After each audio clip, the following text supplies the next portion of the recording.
Hello friends, welcome to my YouTube channel. मैं psycho हबीसामू story के वीडियो डिलीट कर दिए थे, तो फिर से स्टार्टिंग से वीडियो आने वाले हैं। डिलीट इसलिए किए थे, कुछ चैनल पर इशू आ रहा था। अभी कंटिन्यू वीडियो आने वाले हैं। एपिसोड 1 यू बेस्टर कमीने। दिल्ली के सबसे बड़े सिटी हॉस्पिटल में वीआईपी एरिया के ओटीटी किसी लड़की की दर्द से चीखने की आवाज आ रही थी, जो उस हॉस्पिटल के कॉरिडोर में गूंज रही थी। तभी वहां वंश सिंघानिया दौड़ते हुए आता है, जिसे देख साफ पता चल रहा है वह कितनी हड़बड़ी में आया है। उसके चेहरे पर पसीने की बूंदें थी। उसके सूट उसके शरीर पे बेक तरीके से थी, जो उसकी पर्सनैलिटी से मैच न खा अलग था। वो दौड़ते हुए ओटीटी के बाहर खड़ी पायल कपूर के पास जाता है। उसके के पास जा घबराते हुए उसके कंधे को अपने दोनों हाथ से पकड़ उसे हिलाते हुए पूछता है, कैसी है मेरी सुहाना, वह कहाँ है? वो इतना ही पूछ पाया था, तभी उसे ओटीटी रूम के अंदर से किसी लड़की की चीखने की आवाज आती है। अपनी बीवी की चीख सुन वंश डर से घबरा जाता है। पायल वंश को इतना घबराता हुआ देख उसे रिलैक्स करते हुए बोलती है, टेंशन लेने की जरूरत नहीं है। जब उसका लेबर पेन स्टार्ट हुआ तो मैं उसके साथ थी, हम उसे सही टाइम पर ले आए थे। डॉक्टर ने कहा सब ठीक है, ये बस नॉर्मल डिलीवरी है, तो उसमें इतना पेन होता ही है, बस कुछ देर वेट करना है। उद्धरण चिन्ह। तभी फिर से सुहाना की चीखने आवाज वंश के कानों में पड़ती है, जिसे वो घबरा जाता है।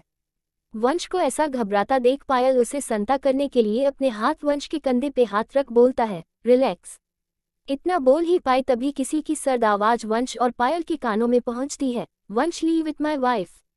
जिसे सुन पायल के हाथ जोड़ वंश को शांत करने के लिए उसके कंधे पर थे, वो डर से कांप जाती है। वही अचानक किसी की सर्द और मर्दाना जानी पहचानी आवाज सुन वंश पीछे पलट के देखता है। अपने बेस्ट फ्रेंड राजवीर कपूर को पाता है, जो अपनी रोबदार चाल के साथ किसी राजा की तरह अपने गार्ड के साथ हॉस्पिटल के कॉरिडोर से हो उनके पास आ रहा था। उसकी जलती निगाह उन दोनों पर ही थी। तभी उसकी नज़र पायल के हाथों पे जाती है, जो उसने वंश को कंसोल करने के लिए उसके कंधों पर रखा था। वही अंश को राजवीर के ऐसे घूरने से कोई फर्क नहीं पड़ा था। उसे पता था वो ऐसा ही है, अपनी बीवी के लिए कितना पॉसेसिव है। वो राजवीर को इस वक्त इग्नोर करता है। उसे तो बस इस वक्त अपनी जान से प्यारी बीवी की टेंशन हो रही थी। तभी राजवीर उनके करीब आ पायल को एक झटके में वंश से दूर करता है, जिससे पायल की एक आह निकल जाती है। राजवीर पायल की कमर को टाइटल पकड़ अपनी और खींच उसकी पीठ अपने मजबूत सीने से लगा लेता है, जिसे छोटी सी पायल उसके मजबूत सीने में जा घुसती है, जिसे देखकर वंश का मुंह बन जाता है। वो उन्हें इग्नोर कर अपने बीवी के ओटीटी रूम के बाहर जा परेशानी से टहलने लगता है। वही राजवीर पायल के उस हाथ को पकड़ता है, जिससे उसने वंश के कंधे कुछ पल पहले छुआ था। उसके उस छोटे से नाजुक हाथ को अपने मजबूत सख्त बड़े हाथ से पकड़ उसकी हथेलियों को अपने हाथों से मसलने लगता है, जैसे उस टच को उसके हाथों से मिटा रहा हो। जिससे पायल को दर्द हो रहा था, वह अपने हाथ राजवीर के हाथ से छुड़ाने की कोशिश करती है, लेकिन राजवीर की पकड़ उसके हाथ पर उतनी मजबूती थी। Ah Veer leave me, you give me pain. इतना कह फिर से अपने हाथ राजवीर के हाथ से छुड़ाने की कोशिश करती है। तभी राजवीर की ठंडी आवाज उसके कानों सुनाई पड़ती है, डोंट डू दिस डॉल, वरना तुम मुझे प्रवोक करोगी और हार्श होने के लिए। जिसे सुन पायल अपना हाथ छुड़ाने की कोशिश छोड़ देती है। अब पायल को राजवीर की ऐसी हरकतों की आदत सी हो गई थी। उसे पता था अगर वो राजवीर से दूर होने की कोशिश करेगी तो राजवीर उतना ही गुस्से से बौखलाते जाएगा। वही राजवीर जो एक हाथ से उसके कमर को मजबूती से पकड़ा हुआ था, वह अपने हाथ आगे की ओर ले जा साड़ी के अंदर से ही पायल की खुली पेट को अपने एक मजबूत हाथ से रफली रब कर सहला अपने सर को नीचे झुका पायल के बालों को स्निफ कर अपने आप को शांत करने की कोशिश कर। राजवीर वंश को एक नज़र घूरते हुए नीचे झुक पायल के कानों में बोलता है, वाइफी तुम काफी डेयरिंग होते जा रही हो, तभी तो किसी गैर मर्द को तुम अभी टच करने जा रही थी। तुम्हें पता है न, यह मुझे बिल्कुल ये बर्दाश्त नहीं। जिसे सुन पायल डर से अंदर तक कांप जाती है, लेकिन वह अपने डर को छुपाते हुए वह राजवीर से झुझला के बोलती है, वीर वाई यू सो पजेसिव, मैं तो बस वंश को कंसोल कर रही थी। उद्धरण चिन्ह। वह इतना ही बोल पाई थी जैसे राजवीर कुछ बोलने को होता है। तभी अचानक से सुहाना जोरों की चीख उस ओटीटी रूम के बाहर गूंज उठती है। ये चीख उन सभी पहले वाली चीख से जोरों की थी, जिसे सुन वंश जो जस्ट ओटीटी रूम के दरवाजे के पास खड़ा हो दरवाजे पर हाथ मार रहा था, अचानक अपने पैर से उस दरवाजे को किक मारते हुए जैसे उस दरवाजे को तोड़ ही देगा। वो चीखते हुए बोला, कमीने डॉक्टर जल्दी दरवाजा खोल, मुझे अंदर आने दे, तूने मेरी बीवी के साथ क्या किया? उद्धरण चिन्ह। वंश पागलों के जैसा करने लगा था। वही ओटीटी के अंदर सुहाना अपने पति की ऐसी हरकत करते हुए सुन उसे गुस्सा आ रहा था। एक तो उसका डिलीवरी पेन से बुरा हाल था, वो इस वक्त पसीने से लथपथ थी, उसका बेबी बस आधा बाहर आ चुका था, जिस वजह से वो वंश को इग्नोर करती है। वही सुहाना की डिलीवरी के लिए जो डॉक्टर थी उनके हाथ डर से कांप रहे थे। वंश की ऐसी हरकत की वजह से वह कभी डर से सुहाना को देखते और कभी उस बंद दरवाजे को कुछ ही देर में टूट भी सकता था। तभी सुहाना चीखते हुए बोली, यू बेस्ट कमीने, जस्ट शट अप। लेकिन वंश को अपनी बीवी की बातों से कोई फर्क ही नहीं पड़ता, वो उसकी गलियों को इग्नोर कर दरवाजे को पिटे जा रहा था। तभी सुहाना की दर्द भरी आवाज आती है जो हाफते हुए बोलती है, doctor please ignore my best कमीना डफर हस्बैंड। वही डॉक्टर सब चौंक जाती है सुहाना के मुंह से वंश के लिए बेस्ट डफर सुन, क्योंकि द वंश सिंघानिया को नहीं जानता था, जो इंडिया के बिजनेस वर्ल्ड में राज करने वाला।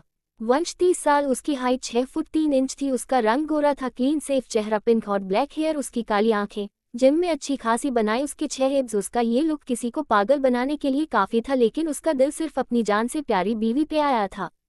वह बिजनेस वर्ल्ड की दुनिया में भले राज करता था, तो उसके उलट वही घर में उसकी बीवी उस पर और उसके घर पर राज करती थी।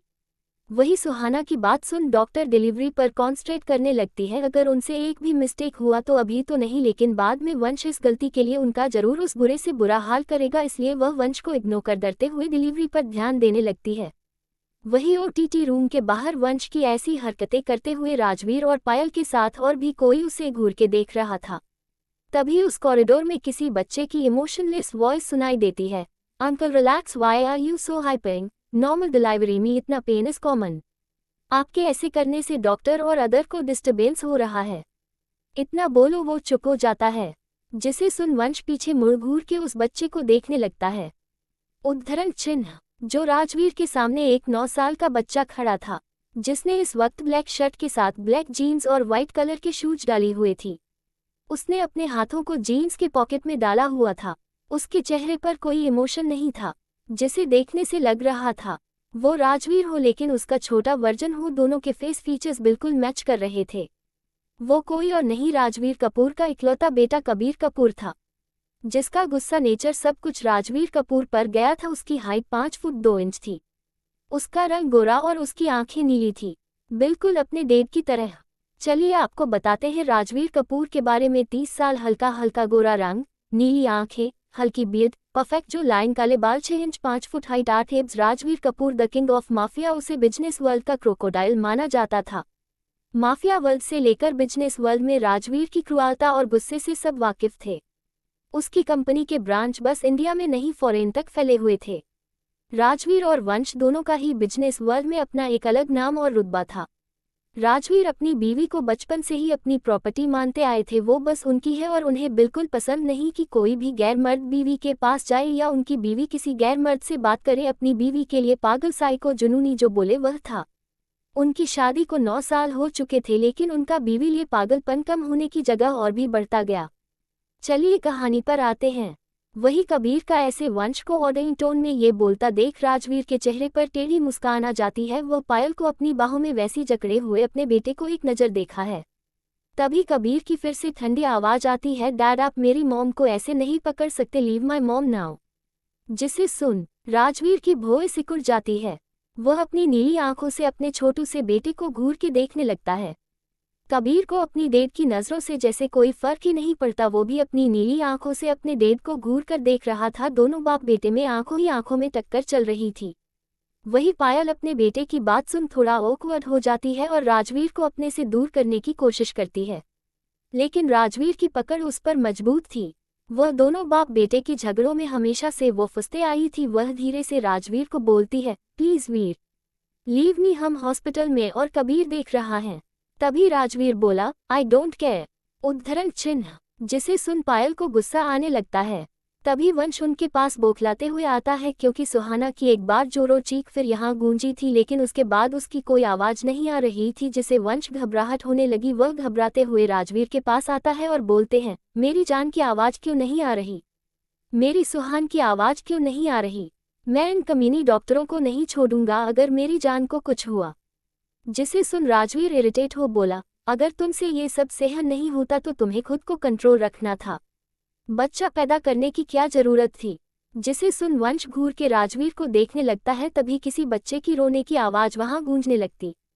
जब बच्चे की रोने की आवाज उस कॉरिडोर में गूंजी, जिसे सुन कबीर के चेहरे पर एक अजीब भाव आ जाते, तभी कुछ पल के लिए उसके चेहरे के रिएक्शन बदलते हैं और वो धीरे से बुदबुदाता है, फाइनल माय प्रिंसेस कम। जिसके बाद कबीर का चेहरा फिर पहले की तरह नॉर्मल हो जाता है। किसी ने उसे नोटिस नहीं किया था, लेकिन राजवीर की नज़रों से ये नहीं बच पाता। वह अपने बेटे को अभी भी घूर के देख रहा था, जो उसकी आंखों में अलग सी चमक थी, वह कुछ जानी पहचानी थी। तभी ओटीटी का दरवाजा खुलता है, जिससे सभी का ध्यान उस ओर चला जाता है। उसमें से एक नर्स डरते हुए अपने हाथों में बच्चे को व्हाइट कपड़े में लपेटे हुए अच्छे से पकड़ वंश की तरफ आ रही थी। अपने डर को काबू कर वंश को देख मुस्कुरा के मुबारकबाद देते हुए बोलती है, कांग्रेचुलेशन मिस्टर सिंघानिया, से आपको बेटी हुई है। वही ये सुन कबीर के चेहरे पर एक विनिंग स्माइल आ जाती है, जो कुछ पल में गायब हो जाती है। वंश की गोद में उसकी बेटी को थमा वहां से चली जाती है। तभी वंश बेचैनी से पूछा, मेरी बीवी वल कैसी है, मुझे अभी उससे मिलना। तभी नर्स बोलती है, वह बहुत थकावट की वजह से बेहोश है, हम उन्हें कुछ ही देर में हम वार्ड में शिफ्ट करेंगे, तब आप मिल सकते हैं। इतना बोल नर्स वहां से चली जाती है। तभी वंश की नजरें अपने हाथों में चली जाती है, जो व्हाइट कपड़े में उसकी छोटी सी बच्ची उसके हाथों में थी, जिसे देख उसकी आंखों में आंसू आ जाते हैं। एकटक अपनी बच्ची को निहारते रह जाता है। Episode 2 I वांना feel my little princess. वंश अपनी उस छोटी सी बच्ची को व्हाइट कपड़े में लिपटे हुए अपने उस बड़े से हाथों में पकड़े हुए था। वो एकटक छोटी सी बच्ची को निहारा था, जो अपनी काली आंखों से अपने पापा को ही देख रही थी। वो बच्ची देखने में गोरा रंग था, ज्यादा गोरे होने की वजह से उसके गाल लाल और गुलाबी थे। उसकी छोटी सी काली आंखें अभी खुली हुई थी, जो एकटक अपने पापा को टुकुर टुकुर देख रही थी। तभी वंश की आंखों से आंसू की कुछ बूंदें आ जाते हैं।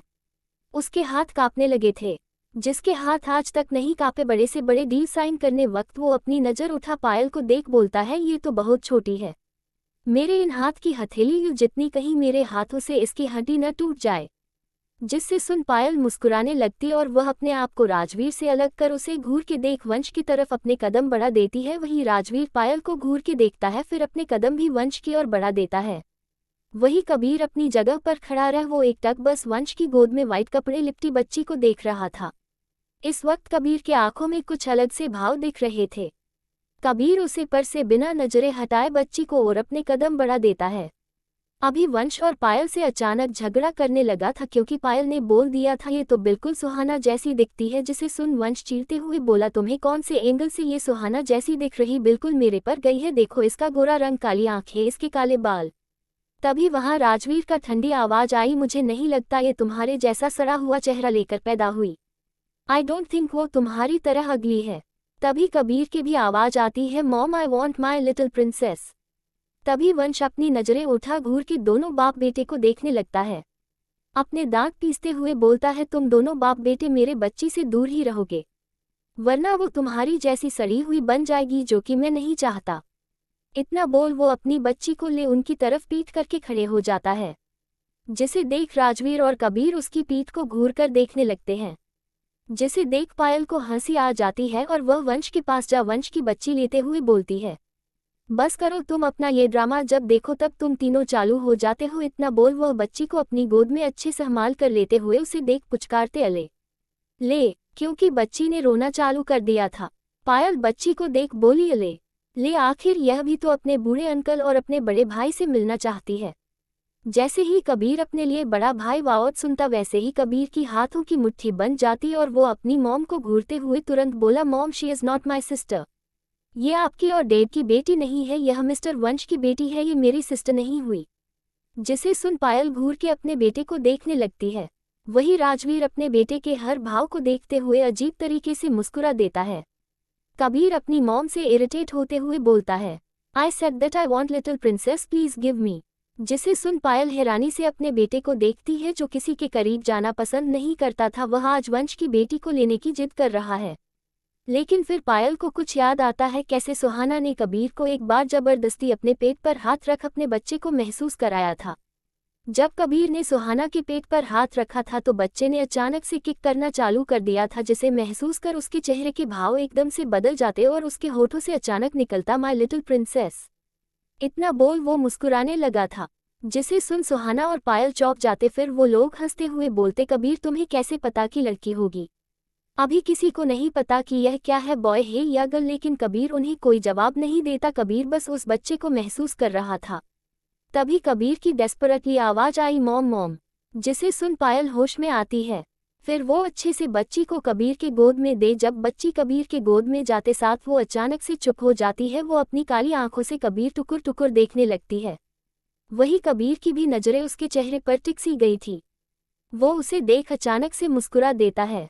वही राजवीर अपने बेटे के हर एक भाव को देख रहा था। उसके चेहरे पर भी अचानक से एक स्माइल आ जाती है जो कुछ ही देर में चली जाती है। कबीर उसे अपनी गोद में लिए उसे वह महसूस कर रहा था। उसके लिए बहुत छोटी थी और वह बस अपनी पलकें झपकाते हुए एकटक बस कबीर को देखे जा रही थी और हल्का मुस्कुरा रही थी। जिसे देख कबीर बोला, finally you come my little princess. इतना बोल वो स्माइल कर देता है। तभी पायल कबीर से बच्ची को वापस लेते हुए बोली, लाओ कबीर अब वापस करो। तभी कबीर अपनी माँ को देख पायल से बोल, no mom, I want to feel my little princess मो। मुझे इसे कुछ देर और महसूस करना है। पायल बोली, नहीं बेटा, ये अभी बहुत छोटी है, थोड़ी बड़ी हो जाएगी तब तुम ले लेना। इतना बोल वह कबीर के गोद से बच्ची को संभाल लेती है। वही कबीर देना तो नहीं चाहता था, लेकिन वो अपनी मॉम की बातें नहीं टाला करता था, जिस वजह से उसने वापस दे दिया। वहीं कुछ देर हॉस्पिटल के वीआईपी रूम के वार्ड में वही 26 साल की उम्र की एक लड़की बेड पे बैठी हुई थी। वह अभी गोलू मोलू लग रही थी। उसका रंग काफी गोरा था। अभी मोटे होने की वजह से उसका चेहरा और भी ग्लो कर रहा था, जिसे वजह वो देखने में क्यूट लग रही थी। वो सुहाना सिंघानिया थी, वंश सिंघानिया की बीवी, उसकी जान।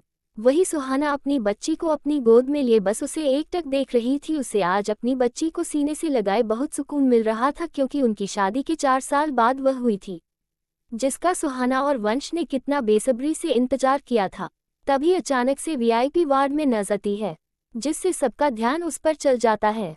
इस वक्त वार्ड में राजवीर, पायल और कबीर थे। वही वंश सुहाना के साथ बेड पर बैठा हुआ था। सुहाना की तरफ देखकर बोलती है, मैम बच्चे की फीडिंग का टाइम हो गया, मुझे आपकी हेल्प करनी पड़ेगी। जिसे सुन पायल सुहाना को देख बोलती है, ठीक है हम कल आएंगे, तुम रेस्ट करो। इतना बोल राजवीर के साथ कबीर को ले कपूर मेंशन के लिए निकलने लगती है। वही कबीर की नज़रें सुहाने की गोद में उस बच्ची पर ही रहती हो। एक नज़र उसे देख पायल के साथ ना चाहते हुए भी चला जाता है। वही नज़र अभी भी वंश को देख रही थी, जो सुहाना की तरफ से हटने के लिए तैयार ही नहीं था। जिसे देख सुहाना उसे घूर के देखने लगी है। वंश सुहाना की नज़रों को इग्नोर कर नस को अपने वही रौबदार आवाज में बोला, यह मेरी बीवी है, तुम्हें जो करना है करो। जिसे सुन नस डर जाती है। वह अपनी मुंडी हाँ में हिला देती है। वही कुछ देर नस कैसे बच्चे को फीडिंग कराते हैं ये शिखा, और कितने घंटे बाद बच्चे को दूध पिलाना था ये बता वार्ड से बाहर चली जाती है। वही हॉस्पिटल के कार के पार्किंग लॉट में एक रॉयल्स रॉय कार जो इस वक्त खड़ी थी, उसके चारों तरफ गार्ड तैनात खड़े थे। ड्राइवर भी उनके साथ कार के बाहर ही खड़ा था। वही कार के अंदर से मदहोश करने वाली किसी लड़की आहें भरने की आवाज आ रही थी। कार के अंदर कोई नहीं, राजवीर और पायल थे। राजवीर ने पहले ही अपने गार्ड के साथ कबीर को कपूर मेंशन के लिए भिजवा दिया था। वही इस वक्त कार के अंदर का माहौल काफी गर्म था। वही पायल इस वक्त नेक्ड थी। उसकी साड़ी और उसके सारे कपड़े बेतरतीब ढंग से सीट के नीचे थे।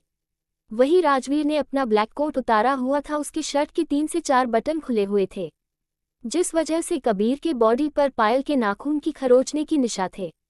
राजवीर इस वक्त सुहाना पूरी तरह खोए हुए उसे ऊपर पूरी तरह से हावी हुआ था।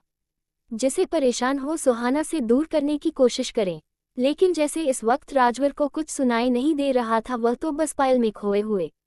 वही पायल लंबी लंबी सांसें ले रही थी। उसने राजवीर के सर के बालों को जोर से पकड़ा हुआ था। 1 घंटे बाद राजवीर का पायल से जी भर जाता है।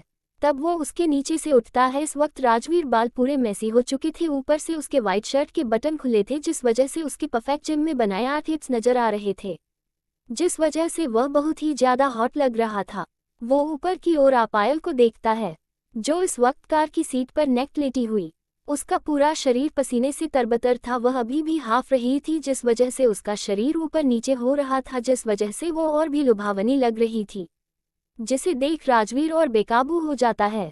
राजवीर उसे फिर से किस कर वो आगे बने को होता है। वैसे ही उसका फोन रिंग करने लगता है, जिसे राजवीर पहले इग्नोर करता है, लेकिन फोन बार बार रिंग कर रहा था।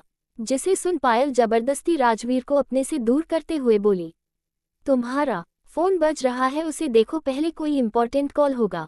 जिससे राजवीर एक नज़र घूर के पायल को देखता है, फिर अपने फ़ोन को जो कार की सीट के नीचे उसकी कोट के अंदर बज रहा था। राजवीर जानता था किसी की हिम्मत नहीं उसे इस टाइम डिस्टर्ब करे, कोई इंपॉर्टेंट कॉल है। राजवीर कार की सीट से उठ वह बैठ जाता है, साथ में अपने एक हाथ से पायल की कमर को पकड़ उसे खींच अपने गोद में बैठा देते हैं। पायल एक ही झटके में साथ में राजवीर के लैप में बैठी थी। पायल अपने एक हाथ से राजवीर शर्ट की कॉलर पकड़ अपने सर को उसके खुले सीने पर रख लंबी सांसें ले रही थी, जिसे देख राजवीर उसके बालों में अपने हाथ रख सहलाने लगता है। वही दूसरे हाथ से अपना फ़ोन पिक कर अपने वही सर्द आवाज में एक वर्ड में आंसर देता है। तभी उधर से उसका पा कुछ बोलते हैं, जिसे सुन राजवीर अपना फ़ोन कट कर देता। उसकी नज़रें हर वक्त पायल पर थी। वो अपना फ़ोन कट कर बेफिक्री से अपने फ़ोन को कार को सीट पर फेंक देता है, अपनी पकड़ पायल पर मजबूत कर देता है। राजवीर को जैसे से पायल की सिसकियों से कोई फर्क नहीं पड़ता। वो अपने उसी रूड टोन में बोलता है, डॉल तुम्हारी पनिशमेंट अभी बाकी है। आजकल तुम्हारी हिम्मत बहुत बढ़ गई है। तभी तो तुमने प्रिंसेस से मेरा इंट्रोडक्शन करते हुए वक्त क्या कहा था। राजवीर थोड़ा रुक दांत पीस बोले, अंकल। जिससे सुन पायल डरते हुए राजवीर को देख पप्पी फेस बना अपने दांत दिखा देती है, मैं तो सिर्फ मजाक कर रही थी। जिसे सुन राजवीर उसके कमर पे पिंच करता है। वो उसके होठों को अपने होठों में भर उसके निचले होठों में जोर से दांत काट देता है, जिसे अहाना की चीख उसके होठ के अंदर दब के रह जाती है। उसके होंठ से खून निकल पर राजवीर उसे चूस उसके होंठ छोड़ देता है। अपनी गहरी नीली आंखों से पायल को देखते हुए बोला, doll your punishment is not over. तुम्हें मैं रात को बेड पर बताऊंगा कि इस बुढ़े में कितनी एनर्जी। जिससे पायल डर से घबरा जाती है। वह जानती है रात को उसके साथ क्या होगा, जिस सोच उसके हाथ पैर अभी से कांप रहे थे। जिसे देख राजवीर के चेहरे पर टेढ़ी मुस्कान आ जाती है। राजवीर अच्छे से पायल को अपनी गोद में संभाल के पकड़े गए नीचे से उसके कपड़े उठाता है। पायल ने इस वक्त कोई कपड़े नहीं पहने और राजवीर ने शर्ट और पैंट पहनी थी। उसकी शर्ट की 4 बटन खुले थे, जिसे उसके 8 हिप्स अच्छे नजर आ रहे थे, जो उसे बहुत हॉट बना रहे थे। उसकी कोट सीट के नीचे थी। राजवीर एक एक कर सीट के नीचे से कपड़ उठा पायल के खुले शरीर पर पहना देता है। कुछ देर में राजवीर ने अपना कोट पहन लिया था। पायल ने भी अपने कपड़े पहने हुए थे। इस वक्त पायल उसकी गोद में थी। राजवीर उसके बाल से हिला रहा था। राजवीर ड्राइवर को कार के अंदर आने का ऑर्डर देता है, जिसे देख ड्राइवर जल्दी से कार के अंदर आता है। वही गार्ड राजवीर की प्रोटेक्शन के लिए जो कार थी उसमें चले जाते हो। कार कुछ ही देर में कपूर मैंशन से निकल जाती है। छतरी डॉल, तुम इतनी मासूम और इनोसेंट क्यों हो? रात के 9 बजे का वक्त। कपूर मैंशन के कबीर का रूम। इस वक्त कबीर के रूम की लाइट डीम थी। कबीर अपने किंग साइज बेड पर लेटा हुआ था। कबीर का रूम बिल्कुल कबीर की तरह नीट एंड क्लीन था। वह देखने से लगी नहीं रहा था कि वह 9 साल के बच्चे का रूम ना हो, किसी एडल्ट का रूम हो। सब सामान एलिगेंट तरीके से एक जगह रखे हुए थे। उसके रूम का कलर ग्रे एंड वाइट था। रूम के सारे पर्दे इस वक्त बंद थे। रूम की सारी लाइट ऑफ थी। हल्की येलो लाइट जल रही थी। कबीर इस वक्त अपने बेड पर लेटे हुए वो अपने इमोशनलेस चेहरे के साथ एकटक अपने उस हाथ को देख रहा था, जिस हाथों से उसने आज अपनी प्रिंसेस को गोद में लिया था। लेकिन इस वक्त कबीर के हाथ में स्वेटिंग के साथ लाल थे। इस वक्त उसके हाथों में ही नहीं, उसके पूरे बॉडी में स्वेटिंग साथ पूरी बॉडी रेड हो चुकी थी, जो कबीर के गोरे होने की वजह से और भी ज्यादा हाईलाइट होकर दिख रही थी। कबीर को माइसोफोबिया था। इस वजह से कबीर को अपने आसपास गंदगी और ज्यादा भीड़ भाड़ वाली जगह बर्दाश्त नहीं होती है। इसलिए कबीर ज्यादा भीड़ भाड़ वाली जगह जाना पसंद नहीं करता, ना किसी से मिलना। अगर वह गलती से भी किसी के टच में आता है तो वह तुरंत अपने आप को शॉवले साफ कर लेता था। लेकिन आज सुहाना की डिलीवरी की वजह कबीर हॉस्पिटल गया था, क्योंकि हॉस्पिटल में लोग और हॉस्पिटल के जम्स की वजह से उसे प्रॉब्लम हो रही थी। वही पहली बार कबीर ने कहीं बाहर से आने के बाद खुद को साफ नहीं किया था, वरना कबीर जब भी कहीं बाहर से आता तो पहले वह खुद के कपड़े चेंज कर शॉवले खुद को साफ करता था। लेकिन आज उसने ऐसा कुछ भी नहीं किया था, जिस वजह से उसे माइसोफोबिया से होने वाली प्रॉब्लम स्टार्ट हो गई थी। ना ही उसने अपनी मेडिसिन ली थी। पायल इस वजह से कबीर को हॉस्पिटल नहीं ले जाना चाहती थी, लेकिन कबीर की जिद की वजह से लेकर गई थी। वही कबीर अपनी सारी तकलीफ को इग्नोर कर अपने हाथों को देख आज जो उसने अपनी प्रिंसेस को अपनी गोद में लिया था उसे याद कर अपने लेफ्ट हैंड को अपने नाक के पास ला स्निफ कर अपनी प्रिंसेस की मौजूदगी महसूस कर बोला, finally you come my princess. वही राजवीर और पायल का मास्टर बेडरूम। वही रूम में 2 लोगों की तेज सांसों की आवाज आ रही थी, जो रूम का माहौल गर्म कर रही थी। वही रूम में किंग साइज बेड के नीचे 2 लोगों के कपड़े बिखरे हुए थे। वही बेड पर 2 जोड़ी बदन ब्लैंकेट के अंदर बड़ी बेरहमी से उलझे हुए थे। वही पायल के दोनों हाथ राजवीर की मजबूत कंधों को पकड़े हुए थे। पायल राजवीर के कंधों पर अपने नाखून छुभाते हुए कब से उसे रोक रही थी, लेकिन जैसे राजवीर के कानों में उसकी बातें सुनाई नहीं पड़ती, राजवीर पायल की नेक से अपने सर को निकाल उसे देख डेविल स्माइल दे अपनी हरकतों को बढ़ा देता है, जिसे देख सुहाना अपनी आंखें बड़ी कर राजवीर को देख अपने मन में हजार गालियां दे चुकी थी। वही उन दोनों के बीच ये सिलसिला 3 घंटे तक चला। जब राजवीर पायल से सेटिस्फाइड हो जाता है तब जाकर वो पायल को छोड़ता है। वही थकावट की वजह से पायल की आंखें बंद सी हो गई थी। वही राजवीर उसके ऊपर से हट उसी हालत में बेड से नीचे उतर एक नज़र पायल को देखता है, जो थके होने की वजह से वैसी अपनी आंखें मूंद लेटी हुई थी। उसके शरीर को ढकने के लिए उसके ऊपर चादर भी नहीं थी। तभी राजवीर एक ही झटके में पायल को अपनी गोद में उठा लेता है, जिससे पायल चौंक जाती है। वो हड़बड़ाते हुए अपने हाथों राजवीर की गर्दन में लपेटती है। अपनी आंखें खोल राजवीर को घूर कर देखने लगती, जिसे देख राजवीर एक टेढ़ी मुस्कान दे वो उसे अच्छे से अपनी गोद में ले दोनों उसी हालत में बाथरूम में चला जाता है। वही कुछ देर बाद वॉशरूम का गेट खुलता है। राजवीर ने इस वक्त सिर्फ अपने वी शेप कमर पर ब्लैक टॉवल लिपटा हुआ था, वही पायल वाइट बाथरोब में थी। राजवीर उसे अपनी गोद में लिए अपने कदम बेड की ओर बढ़ा देता है। वो उसे बेड पर बैठा वो खुद क्लोजेट रूम की ओर चल देता है। वही राजवीर क्लोजेट रूम से बाहर आता है। उसने इस वक्त सिर्फ एक ग्रे कलर का ट्राउजर पहना हुआ था। उसने अपर बॉडी में कुछ नहीं पहना था, जिस वजह से उसकी 8 हिप्स नजर आ रहे थे, जिस वजह से वह काफी हॉट लग रहा था। उसके हाथ में इस वक्त पायल के लिए सिल्क की रेड कलर की नाइटी, जिसकी लेंथ थाई तक थी, वह उसे लिए अपने बैग के पास जाता है। वही पायल थकावट की वजह से बाथरोब पहने हुए बैग पर लेट जाती है। उसकी आंखें अभी बंधी हुई थी। तभी राजवीर उसके पास आ उसे उठाते हुए उसके बाथरोब को खोल उसके शरीर से उसे अलग कर उसे वो रेड कलर की सिल्क की नाइटी पहना देता। वही पायल की आंखें इस वक्त ही बंद थी। राजवीर जो उसके साथ कर रहा था वह बस उसे महसूस कर रही थी। वही राजवीर उसे वो सिल्क की नाइटी पहने बाद उसे देखता है तो उसकी नज़रें पायल पर टिकसी जाती है, क्योंकि उसकी नाइटी की स्लीव स्ट्रैप वाली थी और उसकी लेंथ थाई तक थी, जिस वजह से पायल के क्लीवेज और उसके गोरे पैर नजर आ रहे थे। उसके काले लंबे खुले हुए बाल उसके कमर तक और कुछ आगे चेहरे पर आ उसके गुलाबी गालों को छू रहे थे, जो अनजाने में ही पायल और भी ज्यादा सेडेक्टिव और हॉट दिखा रहे थे, जो राजवीर को पागल बनाने के लिए काफी थे। पायल हाइट 5 फुट 4 इंच, रंग दूध सा गोरा, उसकी गुलाबी होठ, उसके काले लंबे बाल जो कमर तक आते हैं, उसकी काली आंखें, घनी पलकें हैं, उम्र 29 साल। वही जब पायल को राजवीर की कोई हरकत महसूस नहीं होती तो वह अपनी आंखें खोल एक नज़र ऊपर देखती है। तब वह चौंक जाती है, क्योंकि राजवीर अपनी नीली आंखों से उसी को देख रहा था, जिसे देख पायल गुस्से से राजवीर को धक्का दे घूरते हुए बोली, कमीने। वही राजवीर पायल को ऐसा खुद को घूरते हुए देख उसे एक डेविल स्माइल दे उसके कानों के करीब हो अपने सेडिक्टिव वॉइस में पायल से बोला, तुम क्यों इतनी मासूम और खूबसूरत हो, जिससे मेरा जी नहीं भरता। जिसे सुन पायल की आंखें बड़ी हो जाती है। राजवीर की ऐसी बातें सुन उसकी हालत आगे के बारे में सोच खराब हो जाती है। पायल राजवीर पर गुस्सा होते हुए उसके सख्त सीने पर अपने छोटे छोटे हाथों की मुट्ठी बना मारते हुए बोली, कुत्ते कमीनी, मुझे से तुम दूर ही रहना। आई हेट यू, मुझे तुम्हारे साथ अब नहीं रहना। I hate you, I hate you. इतना कह वो उसे अपने छोटे हाथों से उसके मजबूत सीने धक्का दे उसे दूर हो बेड के दूसरे साइड जा बेड पर लेट राजवीर की तरफ पीट कर खुद को ऊपर से नीचे तक ब्लैंकेट से पूरा ढक लेती है। वही पायल के ऐसे धक्का देने से राजवीर अपनी जगह से टस से मस नहीं होता। वो बेड पर उस छोटी सी आकृति को घूर के देख रहा था, जो बेड पर सुकड़ी हुई उसे मुंह फेर लेटी हुई थी।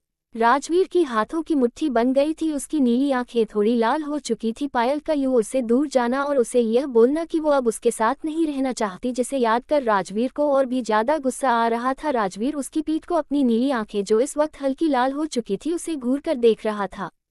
वही पायल डर से अपनी आंखें कसके मून ब्लैंकेट में सिकुड़ के सोई हुई थी। अचानक उसकी चीख निकल जाती है।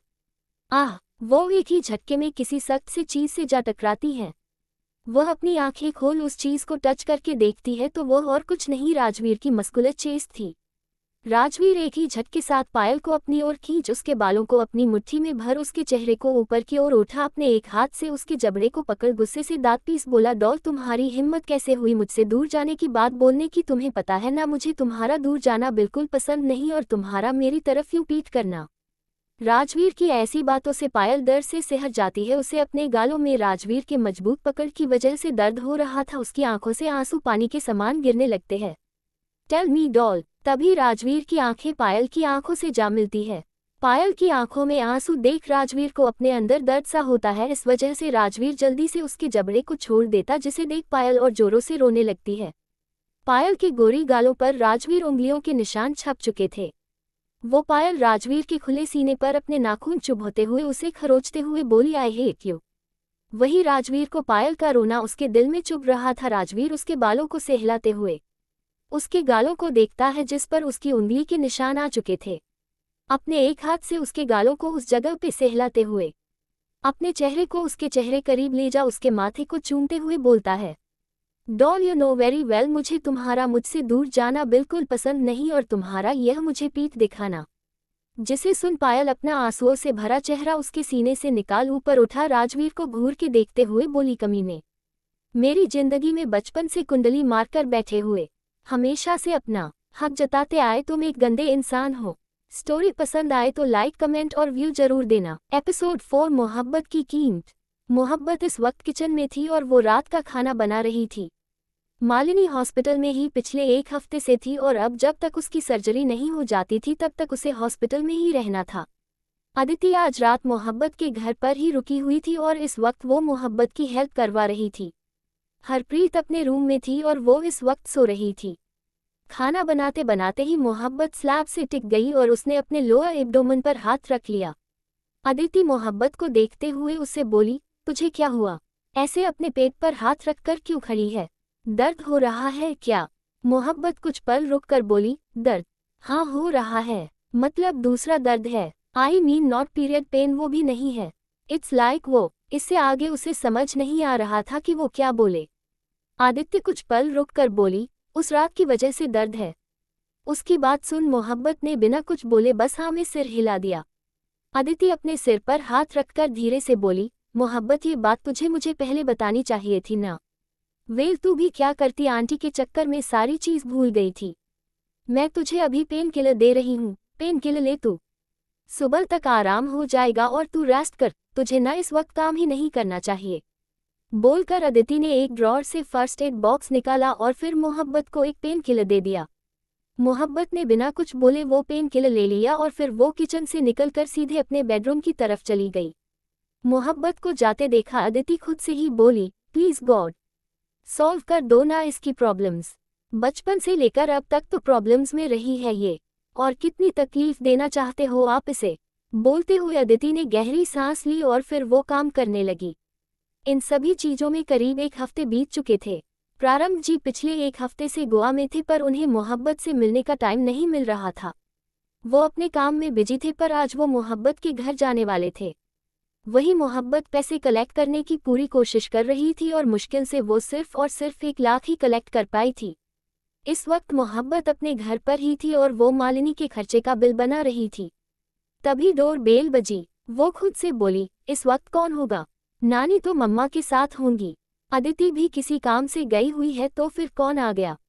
बोलते हुए वो सोफे से खड़ी हो गई और फिर उसने जाकर गेट खोला। मोहब्बत ने अपने सामने खड़े इंसान को देखा जो कोई और नहीं थे बल्कि प्रारंभ सिंह राठौड़ थे। प्रारंभ को देखते हुए मोहब्बत धीरे से बोली, जी अंकल आई एम सॉरी पर मैंने आपको पहचाना नहीं। प्रारंभ में कुछ पल रुक कर बोले, पहचान जाओगी, पहले अंदर तो आने दो। ये सुनते ही मोहब्बत झट से साइड हो गई और प्रारंभ अंदर गए।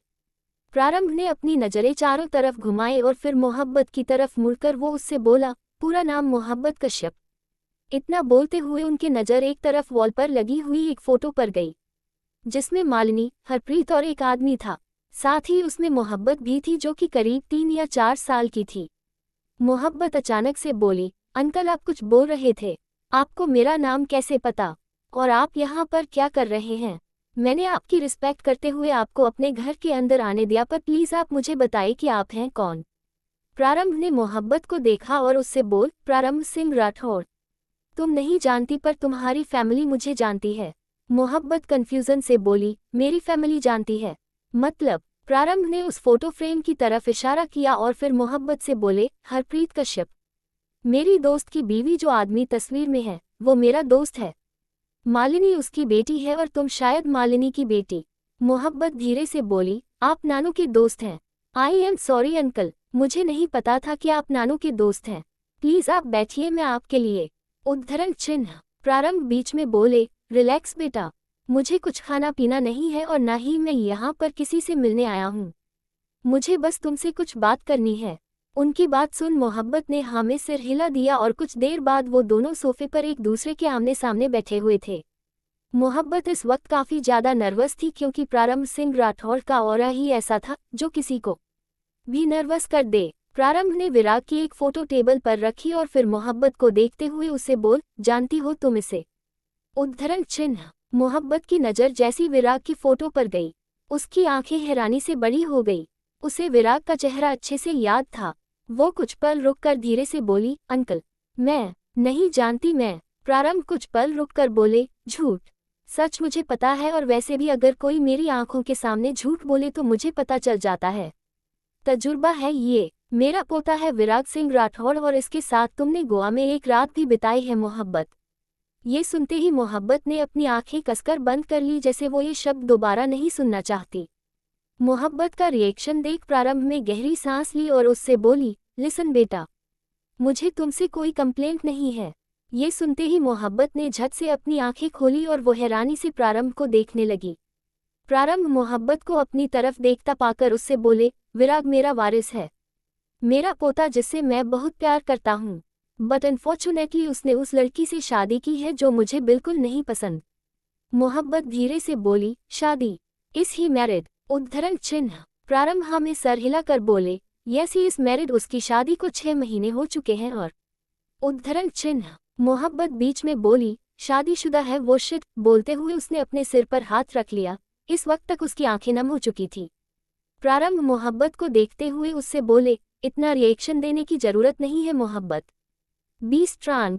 जो तुम दोनों ने किया वो एक गलती थी और मुझे उस गलती से कोई प्रॉब्लम नहीं है। I mean to say that मुझे मेरे पोते की वाइफ पसंद नहीं है। मुझे उन दोनों का डिवोर्स करना है और तुम दोनों की शादी। उद्धरण चिन्ह। ये सुनते ही मोहब्बत ने हैरानी से प्रारंभ को देखा और उससे बोली, शादी? अंकल आपको आइडिया भी है? आप क्या बोल रहे हैं? आप अपने पोते की जिंदगी बर्बाद करना चाहते हैं? उद्धरण चिन्ह। प्रारंभ बिना किसी भाव के बोले, बर्बाद नहीं आबाद करना चाहता हूँ मोहब्बत, और उसकी जिंदगी आबाद तुम करोगी। वो अपने नाम और अपनी जिंदगी में अजीब सी नफरत लिए घूम रहा है। जिससे उसने शादी की उस लड़की से उसे प्यार नहीं है। बस शादी कर ली, लेकिन मैं चाहती हूँ कि उसकी जिंदगी में मोहब्बत जाए। उद्धरण चिन्ह। मोहब्बत झट से खड़ी होकर प्रारंभ को देखते हुए उससे बोली, सॉरी अंकल, पर ये नहीं हो सकता। एक शादीशुदा इंसान की जिंदगी में बर्बाद नहीं कर सकती। ऑलरेडी मैं उन दोनों के बीच में तीसरी इंसान बन के आ गई हूँ। मेरी वजह से उन्होंने अपनी वाइफ को चीट किया। उद्धरण चिन्ह। प्रारंभ खड़े होकर मोहब्बत को देखते हुए उससे बोले, जो होता है अच्छे के लिए होता है मोहब्बत कश्यप, और ये भी अच्छे के लिए है। ऑफर दे रहा हूँ मैं तुम्हें। मालिनी बीमार है ना, उसकी ब्रेन सर्जरी होनी है, 10 लाख का अमाउंट चाहिए। मैं तुम्हें 20 लाख का अमाउंट दूंगा, पर तुम्हें विराग से शादी करनी होगी। तुम्हें मोहब्बत कश्यप से मोहब्बत विराग सिंह राठौड़ बनना होगा। उद्धरण चिन्ह। मोहब्बत धीरे से बोली, नो, किसी का रिश्ता तोड़कर मैं अपना घर नहीं बना सकती। उससे भी बड़ी बात अंकल, आपके इंटेंशन आपके पोते के लिए अच्छे हो सकता है, मेरी मम्मा के लिए भी अच्छे हो सकते हैं, पर आप मेरी कीमत लगा रहे हैं, जो मुझे बिल्कुल पसंद नहीं है। इंसान हूँ मैं अंकल, कीमत लगने वाली डॉल नहीं प्लीज।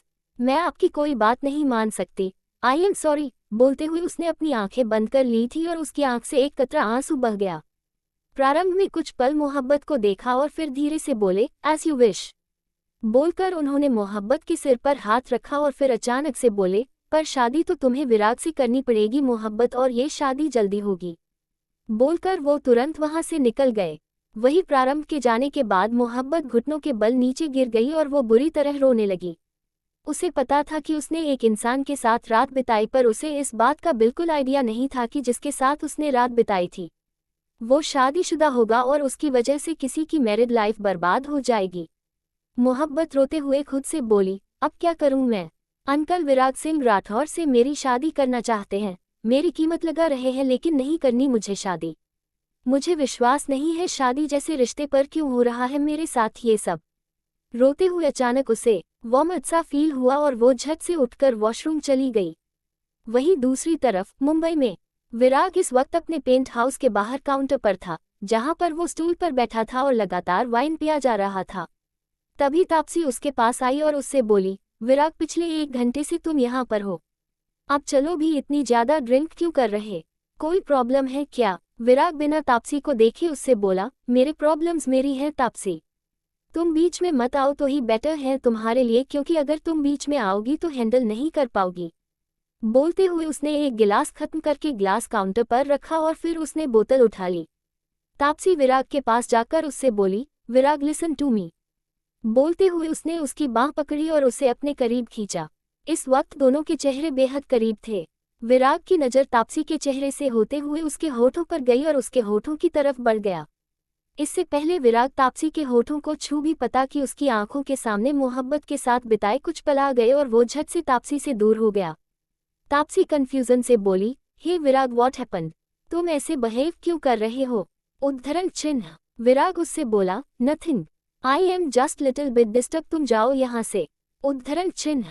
तापसी कुछ बोलने वाले थी कि विराग बीच में बोला, मुझे कुछ नहीं सुनना Taapsee, just get lost from here. ये सुनते ही तापसी ने कुछ पल विराग को देखा और फिर वहां से चली गई।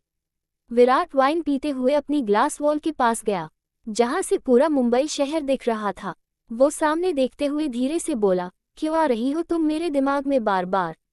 नहीं आना चाहिए तुम्हें, दिमाग में आ रही हो, किसी दिन दिल में आने लगी तो क्या होगा? जो भी हो तुम, कोई हक नहीं है तुम्हें मेरे दिमाग के साथ खेलने का, कोई हक नहीं है। बोलते हुए उसने बोतल उठाकर फेंक दी और फिर वहां से निकल गया। वही प्रारंभ इस वक्त गोवा में अपने होटल रूम में थे। इस वक्त वो एक फाइल चेक कर रहे थे। फाइल देखते हुए प्रारंभ धीरे से बोले, विराग सिंह राठौर, लगता है एक दूसरा तरीका यूज करना पड़ेगा और अब मोहब्बत को तुम खुद मनाओगे शादी के लिए। बोलते हुए उनके फेस पर हल्की सी स्माइल आ गई। आखिर क्या करने वाले थे प्रारंभ Singh Rathore? Episode 5 romantic night. किसी से ना दोस्ती करना, खुद के किसी को करीब न आने देना मुझे बहुत छुपता है। हमारा बच्चा दूसरे बच्चों की तरह क्यों नहीं है? सबसे हंसी खुशी बात करे, दोस्ती करे, मैं अपने बेटे को ऐसे नहीं देख पाती। और हमारे नन्हे से छोटे से बच्चे के साथ ऐसा क्यों हुआ? उसे इतनी छोटी सी उम्र में माइसोफोबिया कैसे हो सकता है, जिससे वह और खुद में अकेले रहता है? इतना बोल पायल रोने लगती है, जिसे देख राजवीर चेहरे के भाव सख्त हो जाते हैं। वो कुछ भी सह सकता था, लेकिन पायल की आंखों में आंसू नहीं, चाहे वह किसी भी वजह से आए। जिसे देख राजवीर अपने सख्त लहजे में पायल को देख उसके आंखों के आंसू पोंछ बोला, डॉल डोंट क्राई, तुम्हें पता है ना मुझे तुम्हारी आंखों में आंसू बिल्कुल पसंद नहीं, चाहे वजह कोई भी हो। और रही हमारे बेटे की बात, तो वो मेरा बेटा है, राजवीर कपूर का बेटा कबीर कपूर। उसे इस दुनिया में किसी की जरूरत नहीं है और उसे कुछ भी नहीं हुआ है। वो नॉर्मल है, गॉट इट। और वो छोटा नन्हा बच्चा नहीं है, उसके पास इतना दिमाग है जितना तुम सोच नहीं सकती। ये तुम्हारे छोटे से दिमाग में यह बात आ भी नहीं सकती। जिसे सुनने के बाद पायल अपनी भीगी आंखों से राजवीर को देखने लगती है। राजवीर की बातें सुनने के बाद पायल को और भी गुस्सा जाता है। उसे गुस्से से घूरते हुए देख बोली, सही कहा तुमने, मैं कैसे भूल सकती हूँ। वो बिल्कुल तुम्हारी तरह हकदो खडूस जैसे तुम बचपन में हुआ करते थे, बिल्कुल वो तुम्हारे पर गया है। यहाँ तक तुम्हारे जैसी सड़ी हुई शक्ल और वो तुम्हारे जैसी नीली नीली आंखें, जिसे तुम जब देखो तब सबको गुस्से से घूर के देखा करते थे। जबकि वो मेरा बेटा है, उसे मैंने 9 महीने अपने पेट में रख जन्म दिया है, तो उसे मेरे जैसा होना चाहिए था ना। लेकिन नहीं, किस मनहूस घड़ी में वह तुम्हारे पर चला गया। इतना कह वह रोने लगती है, फिर थोड़ा रुक सुबकते हुए कुछ याद कर बोली, हाँ पूरे के पूरे लक्षण तुम पर गए हैं। बस एक अच्छा चीज हुआ, उसकी जिंदगी में कोई लड़की नहीं आई, वरना वो तुम्हारी तरह ही 5 साल की उम्र से ही छिछोरा ही निकलता। जैसे तुमने मुझ जैसी प्यारी मासूम बच्ची को बचपन से परेशान करके रखा था, वैसे ही तुम्हारा बेटा उस लड़की को करता। अच्छा हुआ मेरा बेटा तुम्हारी तरह डेविल नहीं है। जिसे सुनने के बाद राजवीर गुस्से से अपनी नीली आंखों से पायल को घूर के देखने लगता है। वही पायल अपने में बड़बड़ाए जा रहे थे, तभी पायल को रूम का टेम्परेचर कम होता हुआ महसूस होता है। उसे अब ठंड लगने लगी थी। तभी पायल बोली, वीर मुझे ठंड क्यों लग रही है? कहीं तुमने फिर से आग का टेम्परेचर तो कम नहीं कर दिया? तुम्हें कितनी बार बताना पड़ेगा, मेरी स्किन तुम्हारी तरह सख्त हार्ड नहीं है, मेरी स्किन सॉफ्ट। भले तुम्हें ठंड नहीं लगती हो, लेकिन मुझे ठंड लगती है, मैं इंसान हूँ। इतना बोल वो राजवीर के गर्म शरीर से जा चिपक है। अपने दोनों हाथ राजवीर की खुली कमर में लपेट उसके ऊपर पूरी तरह आ जाती है। तभी उसे महसूस होता है उसे राजवीर की कोई आवाज नहीं आ रही है। तभी पायल को अपने ऊपर किसी की जलती हुई निगाहें महसूस होती है। तभी पायल को रियलाइज होता है वह क्या बोले जा रही थी, जिससे याद कर वो डर से कांप जाती है। वो डर हुए अपनी नजरें ऊपर कर देखती है तो पति है राजवीर उसे ही खा जाने वाली नजरों से उसे ही घूर के देख रहा है, जिसे देखकर वो डर से कांप जाती है। वो अपने डर को छुपाते हुए अपनी चमकती हुई बत्ती राजवीर को दिखाती है। वो वहां से भागने और राजवीर के गुस्से से बचने के लिए अपनी पकड़ राजवीर के कमर पर ढीली करते हुए राजवीर से थोड़ा दूर होने की कोशिश करती है, जिसे राजवीर से बच जल्दी भाग सके। जिसे राजवीर ने पहले ही पायल की हरकत को महसूस कर लिया था। वो झट से पायल की कमर पर अपनी पकड़ मजबूत कर उसे अपने से चिपकाते हुए बोला, डोंट मूव डॉल। जिसे महसूस कर पायल की हालत खराब हो जाती है।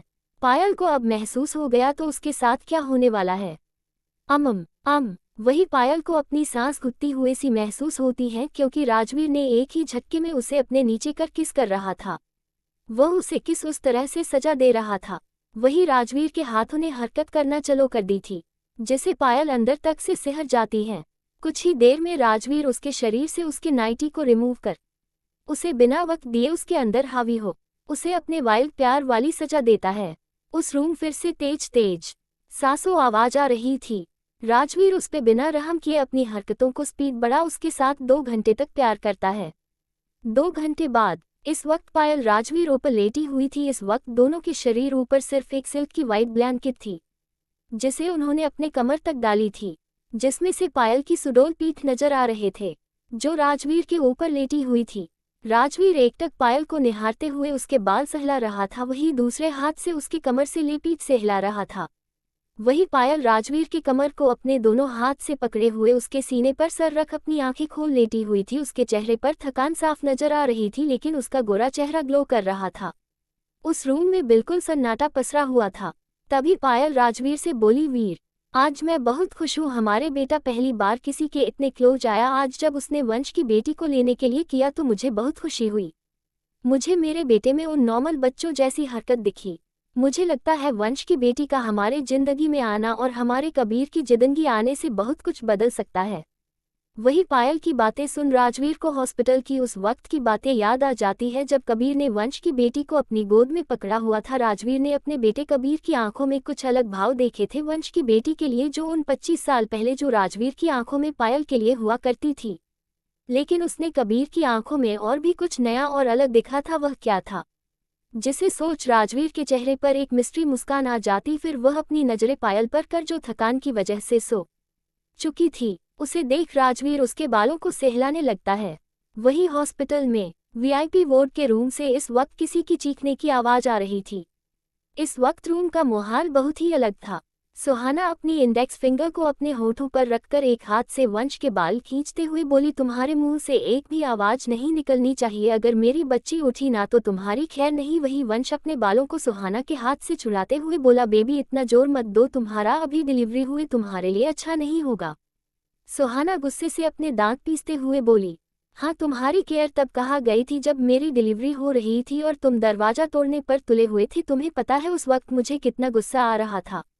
एक तो मुझे इतना पेन हो रहा था और तुम उस वक्त मेरे साथ नहीं थे। इस वक्त सुहाना हॉस्पिटल बेड पर बैठी हुई थी। उसके एक हाथ में ड्रिप लगा हुआ था, उसने दूसरे हाथ से वंश के बालों को अपनी मुट्ठी में भरा हुआ था। वही वंश उसके बाजू में बैठा हुआ था, उसका सर नीचे की ओर झुका हुआ था, क्योंकि सुहाना ने उसके बालों को कस के पकड़ हुआ था। वंश चाहता तो सुहाना के हाथ को एक झटके से अपने बालों से छुड़ा सकता था, लेकिन आज सुहाना डिलीवरी हुई थी, जिस वजह से सुहाना को ज्यादा हिलना डुलना नहीं था, वरना उसे प्रॉब्लम हो सकती थी। इसलिए वंश अपने दर्द को इग्नोर कर सुहाना को शांत कराने और उसे संभालते हुए बोला, प्लीज शांत हो जाओ बेबी, अगली बार ऐसा नहीं करूंगा। जिससे सुन सुहाना को और गुस्सा आ जाता है और उसे वो अपना लेबर पेन याद आ जाता है, जिसे याद कर और गुस्से से उसके बाल को अपनी मुट्ठी में भर खींचते हुए बोली, क्या कहा, अगली बार तुम चाहते मैं दोबारा से उस दर्द से गुजरो, तुम चाहते हो हम दोबारा बच्चा प्लेन करें। जिसे सुन वंश को भी सुहाना की वो चीख याद आ जाती है, जिसे सुन वो सुहाना के लिए कितना डर गया था वो वही जानता था। तभी वंश बोला, नहीं बेबी, मेरा ये कहने का मतलब नहीं था, मैं ये कहना चाहता हूँ कि बहुत जरूरी मीटिंग थी। मुझे अगर पता होता कि तुम्हारा लेबर पेन आज होने वाला तो पक्का नहीं जाता, लेकिन तुम्हें पायल ने तो पहले ही फोन करके बता दिया था, तो तुम लेट कैसे हुए। मैंने कहा था डिलीवरी के वक्त तुम्हें मेरे पास होना था, तो तुम्हें आज अपनी मीटिंग अटेंड करने जानी थी। नहीं बेबी, मैं ट्रैफिक जाम में फंस गया था, तुम तो जानती हो ना मुंबई का ट्रैफिक जाम। तभी उस वार्ड में बच्चे की रोने की आवाज गूंज उठती है, जिसे सुन वंश को बड़ी ही खुशी होती है, आखिर उसकी बच्ची ने उसे बचा लिया था। जिसे सुन सुहाना का ध्यान भी भटक जाता है और उसके हाथों की पकड़ वंश के बालों से ढीली पड़ जाती है, जिसका फायदा उठा वंश उससे दूर हो अपनी बेटी के और दौड़ लगाता है, जो बच्चों के क्रेडल में कुछ वक्त पहले सो रही थी। वंश क्रेडल के सामने जाता है तो देखता है उसकी बेटी क्रेडल के अंदर वाइट कपड़े में कसमसा सी रही थी, वो अपनी आंख बंद किए हुए थी। वंश अपनी बेटी की थोड़ा पास झुक के बोला, थैंक्स बेटा, तुमने आते साथ ही अपने डेडा को अपनी मम्मा से बचाना चालू कर दिया। तभी सुहाना की आवाज आई, तुम क्या कर रहे हो, हमारी बेटी रो रही है, तुम्हें समझ नहीं आ रहा और तुम नीचे झुके उसके साथ क्या बातें कर रहे हो। जिसे सुनने के बाद वंश जल्दी से सुहाना की और पलट अपने बत्तीसी दिखा बोला है, नहीं नहीं, मैं तो हमारी प्रिंसेस को चुप करा रहा था। इतना बोलो फिर से अपना चेहरा क्रेडल की ओर करता है जहां उसकी बेटी कसमसा रही थी और रोना स्टार्ट कर दिया था। क्या कर रहे हो, उसे मेरे पास लाओ। सुहाना की बात सुन वंश एक नज़र फिर से अपनी बेटी को देखता है। वह बहुत छोटी थी, उसे अभी भी अपनी बेटी को अपने गोद में उठाने में डर सा लगता था, कहीं उससे गलत पकड़ने की वजह से कुछ हो गया तो। लेकिन उसकी प्रिंसेस के रोने की वजह से वंश संभालते हुए क्रेडल में अपना हाथ डाल अपनी बेटी को अच्छे से पकड़ उठाता है। फिर उसे रोता हुआ देख उससे पूछ काटते हुए बोला, अरे मेरा बच्चा क्यों रो रहा है। फिर सुहाना की तरफ देख बोला, बेबी चुप क्यों नहीं हो रही, यह इतना रो क्यों रही है। जिसे देख सुहाना बोली, लाओ इसके पीने का टाइम हो गया, इसे दूध पिए हुए 2 घंटे से ज्यादा हो गए हैं, इसे भूख लगी होगी। जिसे सुन वंश संभालते हुए अपनी बेटी को सुहाना के पास ले जा उसके गोद में ठीक से डाल देता। सुहाना अपनी बेटी को प्यार से देख उसके बाल अपने हाथों से सहलाते हुए अपनी बेटी को पूछ काटते हुए बोली, क्या हुआ मेरे परी को भूख लगी है। इतना बोल सुहाना अपने हॉस्पिटल गाउन के 3 बटन खोल अपनी बेटी के सर को अच्छे से पकड़ उसे अपने करीब लाते हुए फीड कर आने लगती है। वही बच्ची अपनी माँ को महसूस कर चुप हो जाती है, शांति से फीड करने लगती है। वही सुहाना इस माँ वाले एहसास को महसूस कर एक अलग से सुकून मिलता है। उसने इस सुकून के लिए 4 साल इंतजार किया था, तब जाकर उन्हें उनकी खुशी, उनकी परी मिली है। वही वंश अपने बीवी और अपनी बच्ची को साथ देख मुस्कुरा देता है, उसकी फैमिली भी आज कंप्लीट हो चुकी थी। वंश भी हॉस्पिटल बेड के पास जा सुहाना के पीछे बैठ जाता है। वंश सुहाना को पीछे से आराम से अपने दोनों हाथ आगे बढ़ा अपने बाहों की गिरफ्त में लेते हुए सुहाना के शोल्डर पर अपनी चीन रख प्यार से बोला, baby finally our family complete. जिसे सुनने के बाद सुहाना भी मुस्कुरा देती है। वो अपने सर को पीछे कर वंश के सीने से टिका देती है। वहीं उनकी परी भी अपने मॉम डैड को ऐसे देख वह भी फीड करना छोड़ अपने मॉम डैड को अपनी काली आंखों से टुकुर टुकुर देखने लगती है। अपनी बेटी ऐसी क्यूट हरकत देख वंश सुहाना भी मुस्कुरा देते हैं। परी को देख वह दोनों साथ में बोले, थैंक्स बेटा हमारी फैमिली में आने के लिए और हमें कंप्लीट करने के लिए।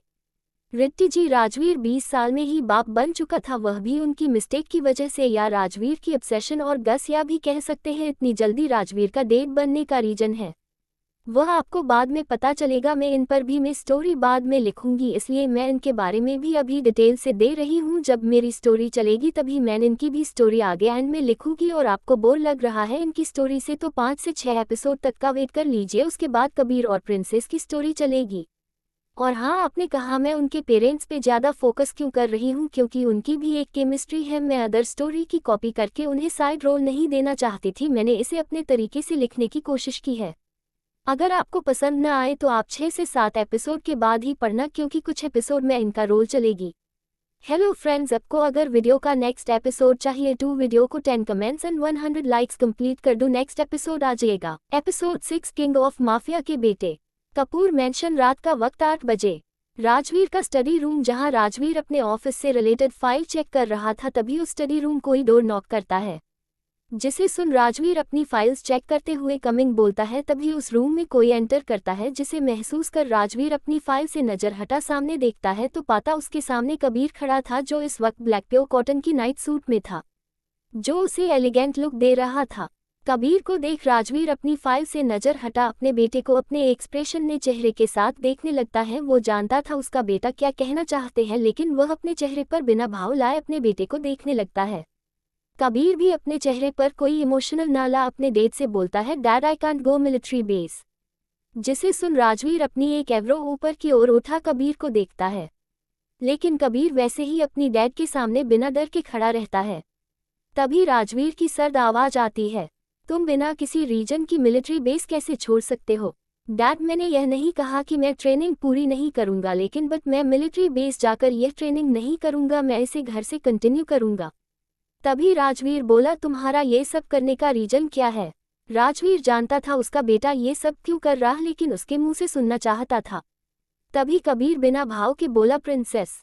जिसे सुनने के बाद राजवीर अपने चेहरे पर कोई भाव न ला, अपने उसी सर्द आवाज में बोला, तुम भूल नहीं सकते तुम कौन हो। तुम किंग ऑफ माफिया के बेटे हो, जिसके लिए तुम्हें अभी से तैयार होना होगा। तुम किसी भी रीजन से अपनी जिम्मेदारी से हट नहीं सकते, क्योंकि मेरे बाद तुम्हें इस गद्दी पर बैठना है। डैड, मैं अपनी जिम्मेदारी से कभी भी पीछे नहीं हटने वाला। मैं उन सभी चीजों को करूंगा जिससे मैं इस कुर्सी के लिए खुद हकदार बन सकूं। उन दोनों को बात करता सुन ऐसा नहीं लग रहा था कोई बाप बेटा बात कर रहा हो, ऐसे लग रहा था दो कोई बड़े लोग बात कर रहे हो।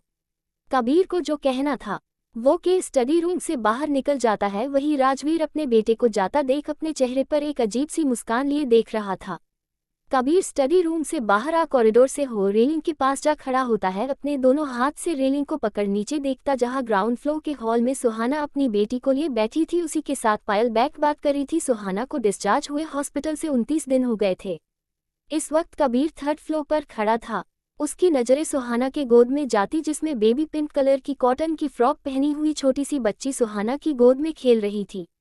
कबीर की नजरें बस एकटक उस बच्ची पर थी। इस वक्त कबीर की नज़रों में कुछ अलग था। तभी उस बच्ची की में नज़रें कबीर पर चली जाती है। वो भी कबीर को देख हंसते हुए अपने हाथ ऊपर की ओर कर मारने लगती है, जिसे देख कबीर के चेहरे पर अजीब सी मुस्कान आ जाती है। I don't know princess what is this feeling, but I want to close with you. इतना कह कबीर अपनी नज़रें अपनी प्रिंसेस से हटा रेलिंग से दूर हो अपने कदम लिफ्ट की ओर बढ़ा देता है। कबीर का रूम सेकंड फ्लोर पर था।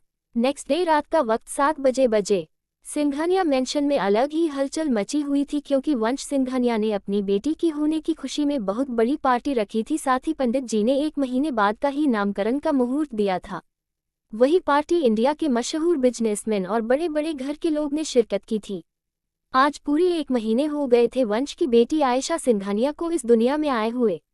जी हाँ, वंशिका बेटी का नामकरण और उसकी सारी पूजा और विधि सब कुछ हो चुकी थी। वंश अब पार्टी में सबको अटेंड कर रहा था। अपनी बीबी और बेटी के साथ आयशा पलने में व्हाइट कलर के प्रिंसेस फ्रॉक में तैयार हो लेटी हुई खेल रही थी। वही उसके सामने वंश और सुहाना खड़े थे और सबसे हंस हंस के बातें कर रहे थे। सभी आयशा से मिल खुशी से तोहफे दे जा रहे थे। वंश की खुशी से कई लोग खुश थे। उसके बिजनेस राइवल कई लोग को जलन भी हो रही थी जो वंश की खुशी से जल रहे थे। उनमें से एक धनराज सिंघानिया था जो वंश का बड़ा भाई था। धनराज सिंघानिया वंश के पास जा पालने में उसकी बेटी को देख एक गिफ्ट वंश को पकड़ते हुए बोला, तुम्हारी बेटी तो बहुत खूबसूरत है, बिल्कुल तुम्हारी बीवी की तरह। फिर सुहाना को ऊपर से नीचे तक घूर के देखने लगा, जो इस वक्त वो येलो और डार्क ग्रीन की कॉम्बो की बनारसी साड़ी पहनी हुई। आज सुहाना ने पूरा इंडिया लुक कैरी किया हुआ था। उसने अपने माथे पर लाल सिंदूर, गले में वी नाम का मंगलसूत्र, हाथों में डायमंड की बैंगल्स और ग्रीन चूड़ियां, होठों पर लाल लिपस्टिक, आंखों में काला काजल और माथे पर लाल रंग की छोटी सी बिंदी। उसने अपने काले लंबे बाल जिसकी कमर तक आ गए थे उसे खुला छोड़ा हुआ था, जिसमें सुहाना बहुत ही ज्यादा खूबसूरत लग रही थी। वंश गुस्से से अपने भाई धनराज को घूरते हुए सुहाना के कमर पर अपनी पकड़ मजबूत कर उसे अपने करीब कर बोला, थैंक्स टू भैया, कम्प्लीमेंट। आखिर बेटी और बीवी किसकी है?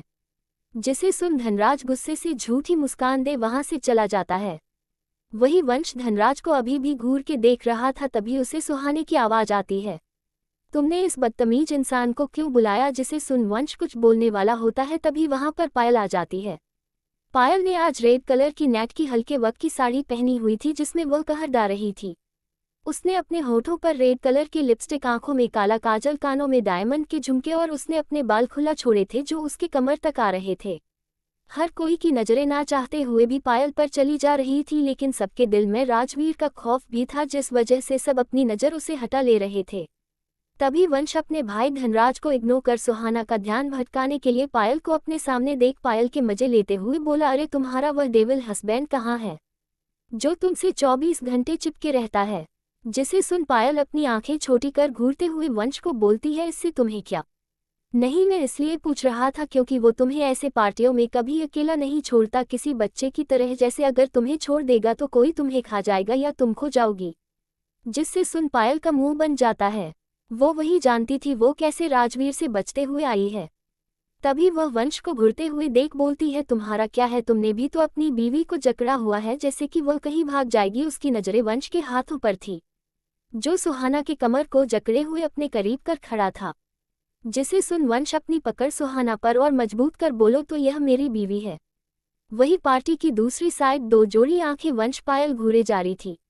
वो और कोई नहीं, कबीर और राजवीर थे।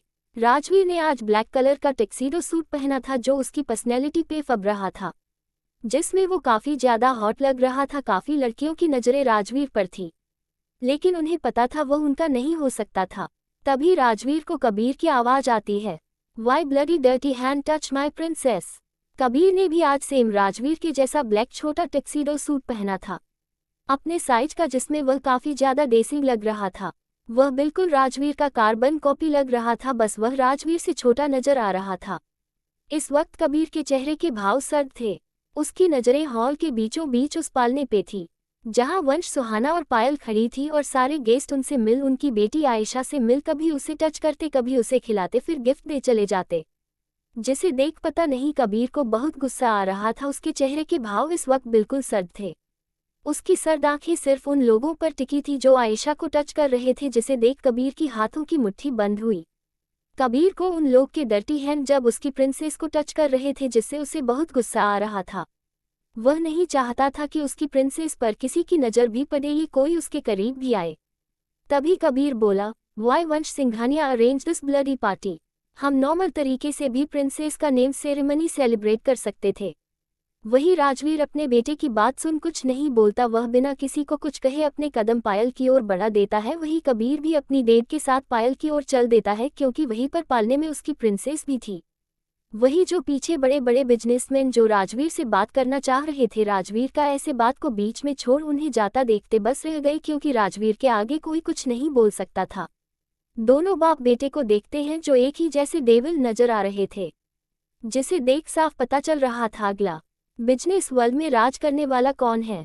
तभी पायल को अपने कमर पर किसी के मजबूत हाथ महसूस हुए, जिसे महसूस कर वो थोड़ा सिहर जाती है, लेकिन उसे वो टच पता था कि वह किसका है। तभी पायल को किसी की आवाज उसके कानों में सुनाई देती, जो उसके बहुत करीब हो। बोल रहा था, डॉल आजकल तुम काफी डेयरिंग होते जा रहे हो, लगता है तुम मेरी पनिशमेंट भूलते जा रही हो। जिसे सुन पायल डर से सिहर जाती है। तभी वो हकलाते हुए बोलती है, वो मैं बोर हो रही थी, तुम अपने बोरिंग बिजनेस पार्टनर से बात कर रहे थे, इसलिए मैं सुहाना से बात करने के लिए। वह इतना ही बोल पाई थी। उसे अपने कमर में बहुत दर्द महसूस होता है, क्योंकि राजवीर ने उसे कमर पर अपनी पकड़ मजबूत कर उसे कमर को मसला था। आह वीर। तभी वंश की आवाज पायल और राजवीर को आती है, जो दोनों को घूर रहा था। ओ हमारी लैला और मजनू, जो भी रोमांस करना है अपने कमरे में जाकर करना, यह मेरी बेटी के लिए पार्टी चल रही है। जिसे सुन राजवीर अपनी पकड़ पायल पर वैसे ही रख वंश को घूर कर देखने लगता है, जिसे देख वंश अपनी बातीसी दिखा देता है। तभी वंश को किसी की ठंडी आवाज सुनाई देती, this call be bloody shit party. जिसे सुन वंश अपनी आंखें छोटी कर जहां से आवाज आई थी उस ओर देखने लगता है। वह कोई और नहीं कबीर था, जिसने ये बोला था। Episode 7 romantic shower. पार्टी खत्म हो चुकी थी। वंश और सुहाना का मास्टर बेडरूम रात के 12 बजे। वंश अपने कमरे में टहलते हुए किसी पर गुस्सा निकाल रहा था। उस लड़के की इतनी हिम्मत, मेरी बेटी की पार्टी को उसने ब्लडी शिट पार्टी कहा। उन दोनों बाप बेटे को मेरी खुशियों से जलन होती है। इतना कह वह सुहाना को देखता है। वही सुहाना अपने पति को ड्रामा इग्नोर कर अपनी बेटी को फीड करा रही थी। सुहाना का ध्यान भले अपने हस्बैंड पर न हो, लेकिन उसकी बेटी का बार बार ध्यान पीने से ज्यादा अपने डेरा पर जा रहा था। जिसे देख सुहाना अपनी बेबी को हल्का डांट बोली, बेबी आप अपने ड्रामेबाज पापा को देखना बंद करो, दूध पियो जल्दी। जिसे सुन छोटी सी आयशा अपनी मम्मी को अपनी काली आंखों से टुकुर टुकुर देख हंसने लगती है। इस वक्त छोटी सी आयशा ने व्हाइट कलर का नाइट सूट पहना था, जिसमें प्रिंसेस के प्रिंट बने हुए थे, जिसमें बहुत ज्यादा ही क्यूट लग रही थी, जैसे वह अपनी मम्मी की हाँ में हाँ मिला रही हो, और अपनी मम्मी की बात मान फीड करने लगी। वही अपने लिए ड्रामेबाज सुन वंश तनतनाते हुए आता हुए सुहाना के पास आया और बोला, तुम मेरी बेटी से मेरे बारे में क्या बुराई कर रही हो? तुम्हें तो हमेशा वह लड़का ही सही लगता है, एक नंबर का चालाक है वह। जिसे सुहाना से घूर के देखने लगती है, वो एक बच्चा है। सुहाना ने वंश को घूरते हुए बोला, जिसे सुन वंश मुंह बनाते हुए बोला, वो बच्चा नहीं है, वह बहुत चला है, बिल्कुल अपने बाप की तरह। वही छोटी सी आयशा का पेट भर चुका था जिस वजह से वह गोद में सो गई, जिसे देख सुहाना अपने कपड़े के बटन लगा ठीक कर परी को अच्छे से सुलाते हुए वंश को बोली, तुम इसे देखते रहना, मैं कपड़े चेंज करके आ रही हूँ। जिसे सुन वंश सुहाना को ऊपर से नीचे तक देखने लगा। आज सुहाना काफी ज्यादा खूबसूरत लग रही थी उस येलो ग्रीन कोम्बो के बनारसी साड़ी और वो उसके खुले लंबे बाल जो कमर तक आ रहे थे। एक तो सुहाना जल्दी इंडियन कपड़े कैरी नहीं करती, इसलिए आज वंश सुहाना को साड़ी में देख पागल सा हुआ था। वो तो कब से इस मौके की तलाश में था कि सुहाना कब अकेले हो और वह उसे आज जी भर के प्यार करें। बेबी, तुम्हें कपड़े चेंज करने क्या जरूरत है? तुम्हें पता है आज तुम कितनी ज्यादा खूबसूरत लग रही हो। जिसे सुन सुहाना वंश के इंटेंशन न समझते हुए उसे घूर के देख बोली, तुम्हारा क्या कहने का मतलब है कि मैं इस भारी भरकम साड़ी में रात भर रहूं? मैंने ऐसा कब कहा? आज मैं खुद तुम्हारी साड़ी उतारने में तुम्हारी मदद करूंगा और साथ में थोड़ा रोमांस भी। जिससे सुन सुहाना की आंखें बड़ी हो जाती, वो घूर के वंश को देखने लगते। तभी वंश उसे बिना संभालने का मौका दे एक ही झटके में सुहाना को अपनी बाहों में उठा अपने कदम वॉशरूम की ओर बढ़ा देता है। वही सुहाना उसकी गोद में छटपटाते हुए अपने हाथ पैर मारते हुए बोली, वंश छोड़ो, मुझसे क्या कर रहे हो? सुहाना को पता था उसके साथ अब क्या होने वाला है। सुहाना चाहे कितनी भी बोल्ड हो, लेकिन इस मामले में वह हमेशा वंश के सामने हार जाती है। वह हमेशा इस मामले में शर्मीली और छुई मुई टाइप की लड़की बन जाती है, जिसका फायदा वंश हमेशा उठाते हैं। वही वॉशरूम के अंदर वंश सुहाना के पीछे खड़ा था, दोनों एक दूसरे को मिरर में देख रहे थे। वही सुहाना वंश की आंखों में नहीं देख पा रही थी, वो जानती थी वंश क्या चाहता है। उसके गाल हल्के लाल हो गए थे। वही वंश सुहाना के पीछे से उसके अपनी थुड़ी को सुहाना के चिन पर रख बोला, व्हाट हैपन बेबी? इतना कह अपने हाथ सुहाना के साड़ी के अंदर पेट पर ले जा उसके पेट को सेंशुअल टच कर सहलाने लगता है। लेकिन कुछ भी कह लो, जब मेरी बॉक्सर साहिबा शर्माती तो बात ही कुछ और है, क्योंकि उनका शर्माना बहुत ही कम हमें नजर आता है। इतना कह वंश उसकी गुलाबी गालों को चूम लेता है। वंश धीरे धीरे कर सुहाना के जेवरात उसके बदन से अलग कर रहा था। उसके कानों के झुमके को उसके कानों से निकाल ये लोग चूम बाइट कर लेता है, जिसके दर्द से सुहाना अंदर तक सिहर जाती है। वंश उसके हाथ से डायमंड के बैंगल्स निकल उसके हाथों को चूमता है। आहना के हार उन जेवरात को उसके शरीर से अलग कर उस जगह को चूमता है। फिर अचानक से वंश सुहाना को फिर से अपनी बाहों में उठा लेता, जिससे सुहाना हड़बड़ा के अपने हाथ वंश की गर्दन में लपेटे लेती है। वही वंश के कदम शावर की ओर बढ़ चले थे। कुछ ही देर में वह लोग शावर के नीचे ले जाता है। सुहाना शर्म के मारे अपनी सर को वंश के सीने में छुपाए हुई थी, तभी उसे अपने ऊपर शावर का ठंडा पानी गिरता हुआ महसूस होता। वही वंश ने खुद और सुहाना पर शॉवर का ठंडा पानी चालू कर दिया था। वो संभाल के सुहाना को अपने गोद से आराम से उतारा था। वहीं उन दोनों पे शावर का ठंडा पानी गिरा था, जिसमें से दोनों के कपड़े चिपक गए थे। सुहाना शावर के पानी में और भी लुभावनी लग रहे थे। उसका वह गोरा चेहरा उस शावर पानी के बूंद हीरे की तरह चमक रही, उसके गुलाबी होठ उस पर पानी की बूंद और उसे रसीला दिखा रहे थे। तभी अचानक वंश सुहाने की थुड़ी को पकड़ उसके चेहरे को ऊपर उठा था। वो जरा देर न कर उसके लिप्स पर किस करना स्टार्ट कर देता। वंश एक हाथ उसके सर को पीछे पकड़े हुए था और एक हाथ से उसके गीले शरीर को सहला रहा था। वही कितने महीने बाद वंश का साथ पा सहना भी उसका साथ देने लगती है। उसके दोनों हाथ वंश की पीठ पर चल रहे थे। वंश उसके शरीर पर अपने हाथ चलाते हुए उसके पल्लू का पिन निकल छोड़ देता, जिस वजह से सुहाना के कंधे पर साड़ी गिर फ्लो पर जा गिरती है। वही वंश सुहाना को इस हाल में देख और पागल सा हो जाता है। अब वह सुहाना के होठों को छोड़ उसके कॉलरबोन से ले कंधों पर किस करने लगता है। कुछ ही देर में दोनों के शरीर से उनके कपड़े अलग हो चुके थे। वह दोनों एक दूसरे को मुकम्मल कर अब दोनों अपनी प्यार की दुनिया में थे। अब वॉशरूम से सिर्फ दो लोगों की मदहोशी भारी आहें भरने की आवाज आ रही थी। वही कपूर मैंशन में राजवीर अपने ठंडे भाव में बोलता है, डॉल, तुम्हारी ये पनिशमेंट है कि आज तुम मुझे प्यार करोगी। जिसे सुन पायल चौंक जाती है। क्या? एपिसोड 8 एक साल बाद आशु। कपूर मैंशन राजवीर का मास्टर बेडरूम। इस वक्त राजवीर के रूम का माहौल काफी शांत था। पायल राजवीर मस्कुलर चेस्ट में अपना सर रख के सो रही थी। इस वक्त दोनों के कपड़े की हालत खराब थी। राजवीर के ब्लैक शर्ट के पूरे बटन खुले हुए थे। उसके मस्कुलर चेस्ट और 8 एब्स पर पायल के रेड लिपस्टिक के निशान और उसके छोटे छोटे दांतों के बाइट के निशान थे। वही पायल की साड़ी का पल्लू उसके कंधे से नीचे गिर हुआ था, जिस वजह से उसकी क्लीवेज साफ दिख रही थी। वही पायल इसी हाल में राजवीर की पनिशमेंट, राजवीर को प्यार करना, वह पूरा न करते हुए नींद के आगोश में चली गई थी। जिसे देख राजवीर के चेहरे पर मुस्कान आ जाती है। राजवीर उसी हाल में उसे अपने खुले सीने से लगाए उसके बाल से हिलाते हुए निहारता है। उसके कुछ बाल जो उसके चेहरे पर आ रहे थे उसे कानों के पीछे करते हुए एकटक उसे देखते हुए वो अपनी आंखें बंद कर लेता है।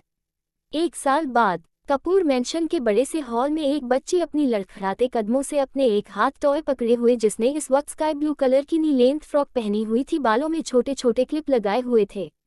उसके गाल ज्यादा गोरे होने की वजह से हल्के हल्के गुलाबी नजर आ रहे थे। वो अपनी टिमटिमाती काली आंखों से किसी का पीछा कर रही थी। वह अपने लड़खड़ाते कदमों से उसके पास आने की कोशिश करते हुए तोतली जबान से बोली, आ ए आशु। तभी किसी लड़के की ठंडी आवाज आई, प्रिंसेस, मैंने कहा ना यहाँ पर बैठो। इतना कह उसी फ्लो के रेड कारपेट पर खिलौनों के ढेर में बैठा बोला, मैं अभी आ रहा हूँ तुम्हारे लिए पोरज लेके। ये लड़का कोई और नहीं कबीर कपूर था, जो अब 11 साल था, जिसके चेहरे पर मैच्योरिटी और भी ज्यादा दिखने लगी थी। उसकी हाइट और भी ज्यादा लंबी हो गई थी, नॉर्मल बच्चों से अधिक। वही वो छोटी सी बच्ची और कोई नहीं, आयशा सिंघानिया थी, जो अब 1 साल की हो गई थी। उसने अब लड़खड़ाते हुए चलना सीख लिया था। उसकी हाइट नॉर्मल बच्चों की तरह 1 साल के बच्चों की जितनी थी। वह गोलू मोलू सी थी, जिस वजह से उसके गोरे गाल हमेशा गुलाबी रहते थे। उसने अभी तक सिर्फ पापा और मम्मा और आशु ये 3 वर्ड ही बोलना सीखा था, वो भी लड़खड़ा आते हुए जुबान से। कबीर उसे इंस्ट्रक्शन देते हुए नीचे बैठाने की कोशिश करता है, लेकिन आयशा अपने हाथ उठा कबीर के चेहरे को छूने की कोशिश करते हुए उसके गोद में जाने के लिए कर रही थी और बार बार आहू कर रही थी।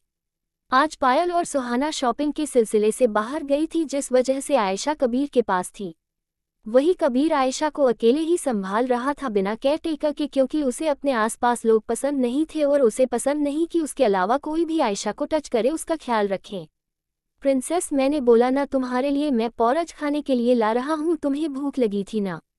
जिसे देख आयशा अपनी क्यूट सी मुंडी हिला अपने हाथ ऊपर की ओर करती है। Sit here and don't go anywhere. चुपचाप ये पर खेलों में आ रहा हूँ और किसी पास नहीं जाना और टच नहीं, ये इंस्ट्रक्शन देते हुए आयशा को वहाँ अच्छे से बिठा उठने को हुआ। वही आयशा उसकी गोद में आने के लिए कर रही थी और बार बार अबीर को हंसकर देख रही थी, जिस वजह से वह बहुत ही ज्यादा क्यूट लग रही थी।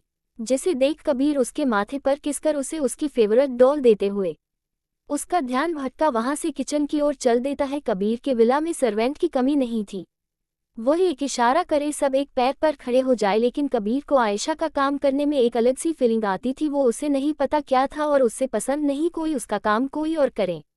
तभी कपूर मैंशन का डोरबेल बजता है, जिसे जा रमेश काका खोलते हैं। रमेश काका यहाँ 30 सालों से काम करते आए थे। तभी वो मैंशन का मैन डोर खोलते हैं। वहां पर होने 34 साल का लड़का दिखता है, जिसने ग्रे कलर का सूट पहना हुआ था। रामू काका उसे देख बोलते हैं, जी कहिए क्या काम था, जिसमें वह लड़का बोलता है, मुझे रवि सर ने भेजा है। राजवीर सर से मिल, इस फाइल में साइन लेने को इम्पोर्टेंट है, इसे अभी साइन करा कर ले जाना है। तभी रामू काका उसे देख बोले, हाँ ठीक है, मैं बाबा से पूछकर तुम्हें उनके पास ले जाता हूँ। इतना कह रामू काका अंदर चले जाते। वही आयशा जो अपनी डॉल से खेल रही थी, वह इस वक्त मेंशन के मेन हॉल में थी, जिस वजह से मेन डोर के खुले होने की वजह से उसका ध्यान उस ओर चला जाता है। तभी आयशा अपने टॉयज को और फेवरेट डॉल को वहीं छोड़ खड़े होने की कोशिश करती है और अपने कदम लड़खड़ाते हुए चेहरे पर क्यूट सी मुस्कान लिया मेंशन के मेन डोर की ओर अपने कदम बढ़ा देती है। वही जो मेन डोर पे खड़ा शख्स, जिसका नाम विजय था, उसका भी ध्यान अपने पास आ रही क्यूट सी डॉल जैसी दिखने वाली बच्ची पर चला जाता है। विजय भी मुस्कुराते हुए उस बच्ची को अपनी ओर आते हुए देखता है। वही आयशा खिलखिलाते हुए अपने कदम बाहर की ओर बढ़ा रही थी, तभी उसके कदम लड़खड़ा जाते हैं। वह अचानक से गिरने की होती है। तभी विजय जो मेन रोड पर खड़ा था, वह भी दौड़ते हुए या आयशा को पकड़ता है। वही रामू काका टेलीकॉम से राजगीर से परमिशन जैसी विजय को राजवीर की स्टडी रूम की ले जाने को हुआ था। तभी उसकी नज़र विजय पर जाती है, जो आयशा को अपनी गोद में लिए फ्लो पे बैठ उसे चुप करा रहा था। वही आयशा गिरने के डर की वजह से रोना शुरू कर दिया था, जिसे देख विजय उसके गुलाबी गुलाबी गालों से उसकी मोती जैसे आंसुओं को पोंछते हुए, अरे क्यूट बेबी, कुछ नहीं हुआ, तुम देखो तुम्हें कहाँ चोट आई है। इतना कह वह उसके चबी गाल को खींच उसके गालों को सहलाने लगा। वह बहुत सॉफ्ट थी, रुई की तरह। वही रामू काका यह नज़ारा देख घबरा जाते हैं और अपने आसपास देखने लगते हैं। उन्हें कबीर कहीं नहीं दिखता। वह राहत की सांस ले जल्दी से उस ओर भागते हैं। उन्हें पता था उनका छोटा बाबा इस बच्ची के लिए कैसा व्यवहार करता था। वो बहुत ही पजेसिव था, जिस वजह से कोई भी नौकर उस बच्ची के पास जाने की हिम्मत नहीं करता था। उन्हें कुछ बात याद आ जाती है, कैसे 4 महीने पहले किसी सर्वेंट में आयशा के पास जाने की कोशिश की थी। उसे टच किया था जिसे देख कबीर ने उसे डरावनी सजा दी थी, जिस वजह से जब भी आयशा कपूर मेंशन में होती तो जितने भी सर्वेंट रहते वह उस जगह से दूरी बना अपना काम करते। लेकिन इस बारे में पायल को नहीं पता और न ही सुहाना और वंश को, सिर्फ इस बारे में राजवीर को पता था। जैसे ही रामू काका विजय के पास पहुंचे उसे आयशा से दूर करने के लिए, तभी किसी की रौबदार आवाज आती है। Keep your dirty hands of my princess. Episode 9 Goa area. अगली सुबह हॉस्पिटल में मोहब्बत इस वक्त डॉक्टर के केबिन में बैठी हुई थी और वो मालिनी के बारे में डॉक्टर से बात कर रही थी। डॉक्टर मोहब्बत को देखते हुए उससे बोले, मोहब्बत पेमेंट हो चुकी है, अगर तुम कही तो हम कल के कल ही सर्जरी को सेटअप कर सकते हैं। मोहब्बत कुछ पात्र रुककर बोली, और तो सर्जरी हो तो जाएगी पर सब कुछ सक्सेसफुल तो रहेगा ना? आई मीन कोई रिस्क तो नहीं है ना? डॉक्टर कुछ सोचते हुए बोले, मोहब्बत सर्जरी में रिस्क तो होता है पर हाँ ज़्यादा रिस्क नहीं है। मालिनी का घाई स्टेज शुरू हुआ है, शुरू होते अगर सर्जरी हो जाए जो हम मातनी जी को बना सकते हैं। मोहब्बत गहरी सांस लेकर बोली, ओके डॉक्टर हो आप कल ही सर्जरी कर दीजिए, मुझे कोई प्रॉब्लम नहीं है। बोलकर वो हल्का सा मुस्कुरा दी और फिर केबिन से निकल गई। मोहब्बत जानती थी कि इस सर्जरी के बाद उसकी जिंदगी बदल जाएगी। विराग में मालिनी की सर्जरी के लिए पैसे देकर उसके ऊपर एक बोझ डाल दिया था और मोहब्बत की सेल्फ रिस्पेक्ट में कह रही थी कि जब तक वो विराग को उसके पैरी नहीं लौटा देती वो उससे छूट नहीं सकती। मोहब्बत में सारी चीजें सोचते हुए मालिनी के वार्ड में गई और उसने देखा कि साजिनी को एक इंजेक्शन लगा रही थी। वहीं हरप्रीत मालिनी के पास ही खड़ी थी। इंजेक्शन भी दे दिया है मैंने, बोलकर नर्स वहां से चली गई। मोहब्बत माहिनी की तरफ बढ़ते हुए उससे बोली, आदत पड़ गई है ना आपकी मम्मा ऐसे बात बात पर इंजेक्शन लेने की, अब तो आपको दर्द भी नहीं होता होगा। बोलते हुए वो स्टूल पर बैठ गई। मालिनी धीरे से बोली, दर्द नहीं होता पर इंजेक्शन की आदत कौन बहाता है बेटा? मुझे जो आदत लगी है वो ये है कि अब मुझे बस लेटे रहने की आदत पड़ गई है, कितने दिनों से मैंने वॉक तक नहीं है। हरप्रीत मालिनी को देखते हुए उससे बोली, और तुम वॉक कर भी नहीं सकती? मालिनी बॉडी बहुत बॉक है तुम्हारी, एक बार सर्जरी हो जाए फिर हम तुम्हें घर लेकर चलेंगे, वहां जैसे रहना है तुम रह सकती हो। मालिनी एक नज़र मोहब्बत को देख हरप्रीत से बोली, पर माँ पैसों का अरेंजमेंट हुआ ही नहीं, सर्जरी कैसे होगी? एक मोट छत से बोली, किसने बोला कि पैसों का अरेंजमेंट नहीं हुई? पैसों का अरेंजमेंट हो गया है, इवन पैसे जमा भी हो गए हैं और मम्मा कल ही आपकी सर्जरी होगी। ये सुनते ही मालिनी और हरप्रीत दोनों हैरानी से मोहब्बत को देखने लगे, क्योंकि उन दोनों को ही अमाउंट पता था और ये भी पता था कि उनके पास इतना पैसा नहीं था कि वो कहीं से भी ये अमाउंट अरेंज कर पाते। हरप्रीत मोहब्बत को देखते हुए उससे बोली, पैसे कहाँ से आए मोहब्बत? हमारा घर भी गिरवी रखा हुआ है तो फिर इतने पैसे कहाँ से आए? 10 लाख थे। मोहब्बत कुछ पल रुककर बोली, नानी पैसे कुछ ऐसे आपकी, मैंने एक वेरिटेबल फंड के लिए अप्लाई किया था, 2 फंड मिल गया मम्मा के ट्रीटमेंट के लिए। एक बार मम्मा का ट्रीटमेंट ही जाए फिर मैं उस वेरिटेबल फंड में मम्मा की रिपोर्ट सबमिट कर दूंगी और उसके बाद मेरे धीरे उन्हें पैसे पे बैक कर सकती हूँ, कोई प्रॉब्लम नहीं है। मालिनी मोहब्बत को देखते हुए उससे बोली, कौन सा चैरिटेबल फंड मोहब्बत? जगर चैरिटेबल फंड है तो नाम मुझे जरूर पता होगा। मोहब्बत धीरे से बोली, मम्मा यो एक्चुअली। जब मोहब्बत को समझ में नहीं आ रहा था कि वो कौन सा झूठ बोले मालिनी को प्रश्नवाचक चिन्ह। मालिनी खुद चैरिटेबल फंड्स के लिए काम किया करती थी, वो अलग अलग एनजीओ के लिए काम किया करती थी अपनी बीमारी से पहले, इसीलिए उन्हें गोवा के हर चैरिटेबल फंड एजी के करे में सब पता था और मालिनी के सामने किसी चैरिटेबल फंड को लेकर झूठ बोलना अपने पैर पर कुल्हाड़ी मारने। इससे पहले कि मालिनी मोहब्बत से कोई और सवाल पूछ पाती कि तभी अदिति वहां पर आई और अचानक से बोली, आप लोगों की कौन सी बातें चल रही है? मैं फूड्स लेकर आई हूँ, एक्चुअली मैं मालिनी आंटी के लिए स्पेशल फूड कस्ट लेकर आई हूँ, आई जस्ट होप कि आपको पसंद आए। मालिनी अदिति को देखते हुए उससे बोली, food custard check guard normal food से अलग होकर कुछ खाने को मिलेगा। हरप्रीत इनसे बोली, पर आज ही मिलेगा, सर्जरी के बाद बहुत सवाल स्थाना पड़ेगा मालिनी, इसलिए आज आखिरी दिन है, खा लो। हरप्रीत की बात सुन मालिनी बस मुस्कुरा कर रह गई। वो तीनों आपस में बिजी हो गई। वहीं मोहब्बत उन तीनों को देख रही थी। उन तीनों को देखते ही देखते मोहब्बत के फेस पर हल्की सी स्माइल आ गई। यही तो चाहती थी वो अपनी फैमिली की खुशी और आपको मिल रही थी, पर उसकी कीमत में उसे भी कुछ करना पड़ रहा था। उसे अपनी जिंदगी कुर्बान करनी पड़ रही थी। थोड़ी देर बाद मोहब्बत अचानक से बोली, मुझे ना काम पर जाना है, मैं जा रही हूँ नानी, आप मम्मा का ध्यान रखना, अगर मैं ज्यादा बकवास करे जो मुझे कॉल कर देना, क्योंकि इनकी बकवास में ही शांत कर सकती हूँ। बोलकर मोहब्बत ने मालिनी के फोरहेड पर किस किया और फिर वहां से निकल गई। मालिनी कुछ सोचते हुए बोली, कैसा फ्यूचर देना वाहती थी ना मैं इसे माँ, और कैसा फ्यूचर मिला है। मेरी मोहब्बत को सब कुछ ठीक था, अगर मेरी बीमारी बीच में नहीं आती। मेरी मोहब्बत अपनी पढ़ाई कर रही थी, सब ठीक था, लेकिन सब बिगड़ चुका है। बोलते हुए मालिनी की आंखें नम हो चुकी थी।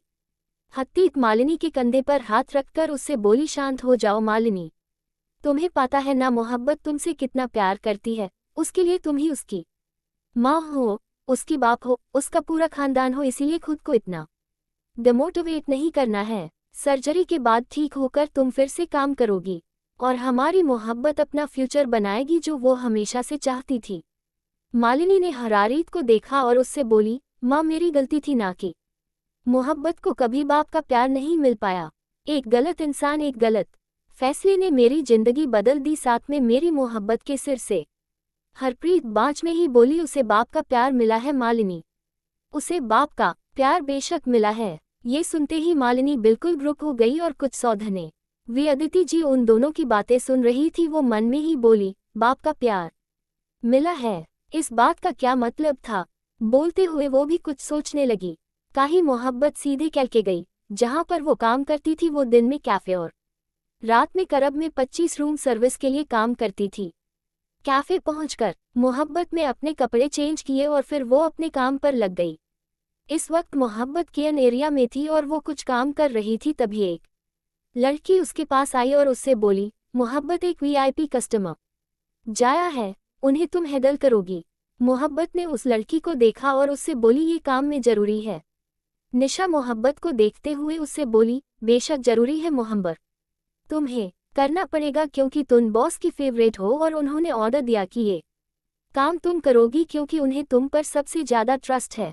निशा की बात सुन मोहब्बत ने हाँ में सिर हिला दिया और फिर वो एक नोटपैड उठकर बाहर बली गई। मोहब्बत टेबल के पास गई और नोटपैड की तरफ देखते हुए बोली, what you want to eat sir. अभी उनके कानों में एक आवाज पड़ी, sugar I like sugar so I got to have some sugar. में सुनते ही मोहब्बत ने झट से सिर उठाकर विराग को देखा, जो चेयर पर किसी राजा की तरह बैठा हुआ था और उसे ही देख रहा था। मोहम्मद विराग को देखते हुए हैरानी से बोली, मिस्टर राहीर आप यहाँ पर क्या कर रहे हैं। बोलते हुए उसने चारों तरफ देखा और फिर विराग को देखा। विराग अपनी भौहें चढ़ाते हुए उससे बोला, miss Kashyap this is really rude, तुम ये भूल गई हो कि कस्टमर के साथ कैसे बिहेव करते हैं। मोहब्बत झट से बोली, आप यहाँ पर एज कस्टमर नहीं आए हैं, आप यहाँ पर मेरे पीछे पीछे आए हैं, आप प्लीज यहाँ से जाए। बोलते हुए कि विराग को ही देख रही थी। उसकी बात सुन विराग ने गहरी सांस ली और फिर बेहद सर्द आवाज में बोला, क्या चाहती ही सागर में कैफे बंद करवा दूं मैं, या फिर तुम्हारी कजल से इस कैफे में मौजूद हर इंसान को बर्बाद कर। में सुनते ही मोहब्बत की आंखें बड़ी हो गई और वो अपनी बड़ी बड़ी आंखों से विराग को देखने लगी। के एक्सप्रेशन देख विराग तिरछा मुस्कुराया और उससे बोला, शुगर मोहब्बत अगर तुम मुझे ऐसे देखोगी तो प्रॉब्लम तुम्हें होगी। यूनी जब मुझे कोई बेवजह देखता है ना तो मुझे बिल्कुल पसंद नहीं आता। ये सुनते ही मोहब्बत में कट से अपनी नजरें नीचे कर ली और फिर धीरे से बीती। What do you want to have sir? विराग कुछ पल रुक कर बोला, ओ कॉफी विद 1 शुगर। मोहब्बत धीरे से बोली, आपकी की थोड़ी देर में आगी सर। बोलकर श्री सुरंत वहां से चली गई। विराग मोहब्बत को पाते देख धीरे से बोला, कहाँ बचकर जाओगी शुगर, आना तो तुम्हें विराग सिंह राठौर के पास ही है। पूरी दुनिया घूम करके तुम्हें मेरी नजरों के सामने ही रहना है तो फिर छुपने का फायदा ही कथा। बोलते हुए उसके फेस पर एक अजीब सी माइल आ गई थी। वही मोहब्बत अंदर गई और खुद से ही बोली, ये इंसान मेरे पीछे पीछे यहाँ पर भी आ गए, इनकी प्रॉब्लम क्या है। डीएनए रिपोर्ट 2 दिन में आएगी ना, तो 2 दिन मुझे अकेले नहीं छोड़ सकते, मैं क्या करूं मैं। बोलते हुए उसने ऊपर देखा और फिर गहरी सांस लेकर खुद को शांत करने लगी। तभी निशा मोहब्बत के पास आई और उससे बोली, तुम क्या हुआ, ऐसे रिएक्ट कर रही हो जैसे भूत को देखकर आ रही हो या बड़ी मुश्किल से किसी से छूटकर आई हो। मोहब्बत ने निशा को देखा और उससे बोली, तुम नहीं समझोगी मेरी जिंदगी की प्रॉक्स। ओके, एक कॉफी विद व शुगर चाहिए। उसकी बात सुन निशा ने डॉक्टर में सिर हिला दिया और फिर वहां से चली गई। मोहब्बत ने बाहर जॉन विराग को देखा, जो इस वक्त अपनी चेयर पर बैठा था। जॉन अपने आईपैड पर कुछ कर रहा था। इस वक्त विराग के चेहरे पर कोई भारा नहीं थे। उसे देखते हुए मोहब्बत धीरे से बोली, अगर इतने बिजी थे तो आने की क्या जरूरत थी यहाँ पर? मुझे हुआ है कंट्रोल मोहब्बत, कंट्रोल पोर सेल्फ। बोलते हुए वो खुद को शांत करने की कोशिश करने लगी। देर बाद मोहब्बत कॉफी का है लेकर विराग के पास गई। उसने ट्रे टेबल पर रखा और उससे बोली, बार घोर कॉफी बोलकर को जाने के लिए मुड़ गई कि तभी विराम ने उसका हाथ पकड़ लिया। मोहब्बत ने मुड़कर विराग को देखा और उससे बोली, सर ये प्रोफेशनल प्लेस है, बाप यहाँ पर मेरा हाथ। विराग बीच में ही बोला, what more mouse sugar dot you pick, कुछ ज्यादा ही बोलती हो तुमर। मोहब्बत धीरे से बोली, ओके तो जब मैं नहीं बोलूंगी। ये सुन विरान ने कुछ पल मोहब्बत को देखा और फिर उसे खींचकर अपने बगल में चेयर पर बैठा दिया। मोहब्बत हैरानी में विराग को देखने लगी। उसे समझ में नहीं जा रहा था कि वो उसे अपने पास वर्षों बैठा रहा था। निराग अपनी कॉफी का एक सीप लेकर बिना मोहब्बत को देखे उससे बोला, जब तक मैं यहाँ पर हूँ अब तक तुम मेरी नजरों के सामने रहोगी मोहब्बत कश्यप, इसलिए चुपचाप बैठी रही। मोहब्बत विरान को देखते हुए उससे बोली, पर मैं यहाँ नहीं बैठ सकती मिस्टर, मैं यहाँ पर काम करती हूँ, मुझे बैठने के पैसे नहीं मिलेंगे। विराग बोरियत भरे लहरे में बोला, तुम्हें पैसे लेने की जरूरत भी नहीं है शुगर राठौर, कुछ दिनों की बात है, उसके बाद तुम्हें मैं जगह छोड़नी है। मैं सुनते ही मोहब्बत हैरानी से विराम को देखने लगी। क्या जवाब होगा मोहब्बत का? हरप्रीत मोहब्बत को देखते हुए उससे बोली, पैसे कहाँ से आए मोहब्बत? हमारा पर भी गिरवी रखा हुआ है तो फिर दुआने पैसे कहाँ से आए 10 लाख में। एपिसोड 10 सजा प्रिंसेस, आर यू मेंटल? जिसे सुन कबीर के चेहरे पर एक अजीब सी मुस्कान आ जाती है। या I am obsessed for my princess, मुझे तुम्हारे हाथों से अपनी प्रिंसेस की टच एंड फ्रेग्रेंस को रिमूव करना है तो तुम्हें उसके लिए कुछ तो करना ही होगा। इतना कह कबीर रुक जाता है। वही विजय घबराते हुए कबीर को देखने लगता है। तुम क्या बोलना चाहते हो? विजय हकलाते हुए बोला।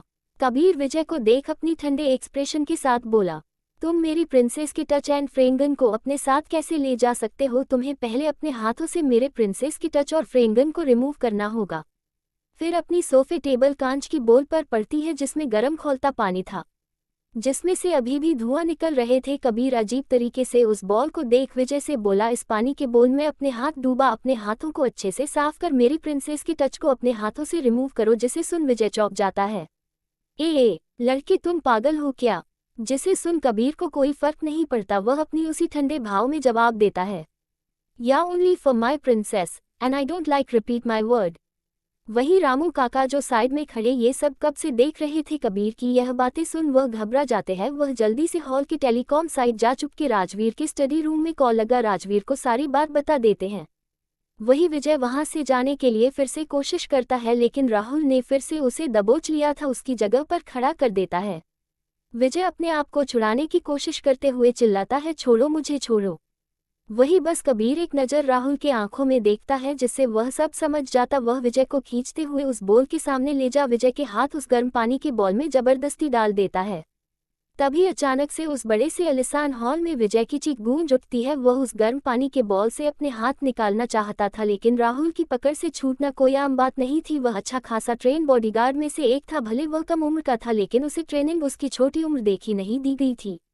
वही उस हॉल में सिर्फ विजय की चीख गूंज रही थी, जिसे सुन सभी नौकर छुप छुप के ये सब देख रहे थे। उनके पैर डर से कांप रहे थे। वही रामू काका बस घबराते हुए कभी कबीर की ओर दिखते तो कभी थर्ड फ्लोर की स्टडी रूम की ओर देखते हैं। वही राजवीर थर्ड फ्लोर की कॉरिडोर में रेलिंग को पकड़ अपने एक्सप्रेशन लेस चेहरे के साथ कबीर की ये हरकत देख रहा था।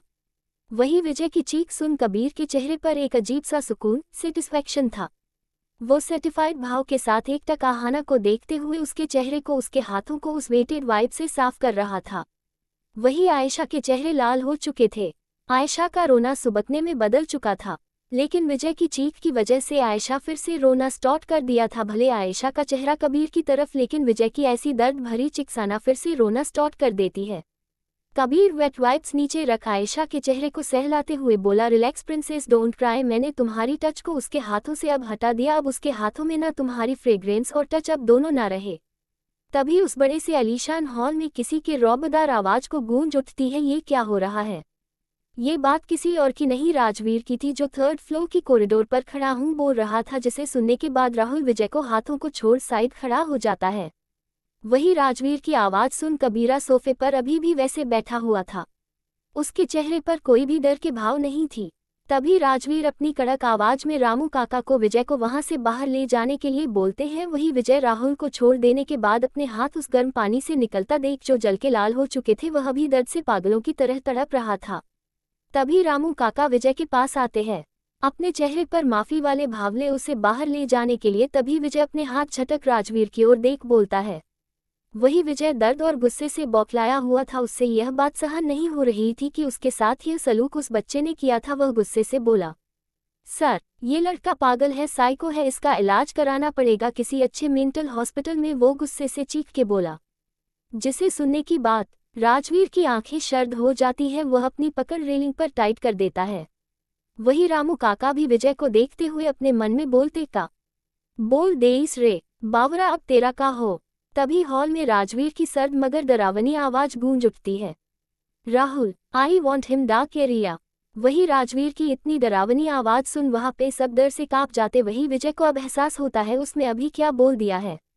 तभी विजय को महसूस होता कोई उसे घसीटते हुए बाहर की ओर ले जा रहा है। वह और कोई नहीं राहुल था, जो उसे राजवीर के ऑर्डर पर उसे डार्क एरिया साइड ले जा रहा था। विजय चिल्लाते रह गया, लेकिन कुछ ही देर बाद उसकी चीख उस हॉल में आना बंद सी हो गई थी। वही उस हॉल का माहौल बिल्कुल इस वक्त शांत हो चुका था। वही कबीर ने आयशा को अपने सीने से लगाए शांत कर रहा था, जो अभी भी रो रही थी। तभी राजवीर की ठंडी आवाज फिर से उस हॉल में आती है, तुम मुझे 10 मिनट के अंदर स्टडी रूम में मिलो। इतना बोल राजवीर अपने स्टडी रूम की ओर चल देता। वही कबीर अपने डैड की बात सुन एकटक आयशा को निहारते हुए उसके चेहरे को सहला रहा था। उसकी नजरों में कुछ अजीब सा था। वह अपनी नजरें आयशा पर टिकाए हुए उसके गाल को अजीब तरीके से सहलाते हुए बोला, आई कांट टॉलरेट प्रिंसेस कि कोई तुम्हारी करीब आए, क्योंकि तुम सिर्फ मेरी प्रिंसेस हो। आई डोंट नो, मुझे नहीं पता ये कौन सी फीलिंग है, लेकिन मैं बहुत जल्दी पता लगा कि रहूंगा। शशिश, अब चुप हो जाओ प्रिंसेस, तुम्हारी भी गलती है, तुम उसके करीब क्यों गई? मैंने तुम्हें अपनी जगह शांति से बैठ खेलने के लिए कहा था ना। इतना बोल अपने अंगूठे से आयशा के चाबी गालों से आंसू की बूंद पूछता है।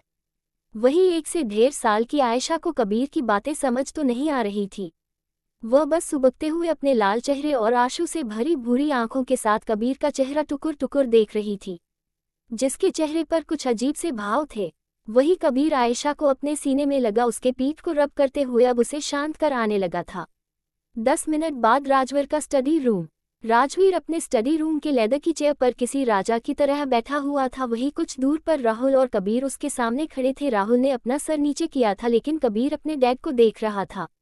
तभी राजवीर की कड़क आवाज आती है, तुम राहुल के साथ ट्रेनिंग सेक्टर में जा रहे हो। 1 महीने के लिए तुम दोनों उनके साथ रह, वही 1 महीना रहे ट्रेनिंग लेनी होगी। एक माफिया को अपने इमोशन को कैसे कंट्रोल किया जाता है, जिसे सुन कबीर की आंखें लाल हो जाती है। वह अपने डेड की आंखों में देखने लगता है। कबीर जैसी अपने डेड को कुछ बोलने को होता है, राजवीर उसकी एक्सप्रेशन को देख समझ जाता है। राजवीर कड़क आवाज में बोला, this is my order, that's final. इतना बोल राजवीर कबीर और राहुल को जाने का इशारा करता है। वहीं राहुल चलाता है, लेकिन कबीर अपने जगह पर वैसे बिना डर के खड़ा रहता है, जिसे देख राजवीर की भावें सिकुड़ जाती है। वो अपनी एक इवरो ऊपर की ओर उठा कबीर को घूर के देखने लगता है। आई कांट, मैं उसके बिना नहीं रह सकता डैड। जिसे सुनने के बाद राजवीर के चेहरे पर अजीब से भाव आते, लेकिन वो तुरंत अपने एक्सप्रेशन को छुपा कबीर को देख बोलता है, वॉट, ये तुम्हारी सजा है, तुम उसे 1 महीना दूर रहोगे, दैट इज फाइनल। जिसे सुनने के बाद कबीर अपनी हाथों की मुट्ठी और कस के बंद कर लेता। उसकी नीली आंखें इस वक्त सुर्ख लाल थी। 10 मिनट में बाद तुम राहुल के साथ निकल रहे हो। राजवीर अपना ऑर्डर कबीर को सुना देता है। Thank you watching my story. और friends 100 likes and 200 comments complete कर दो।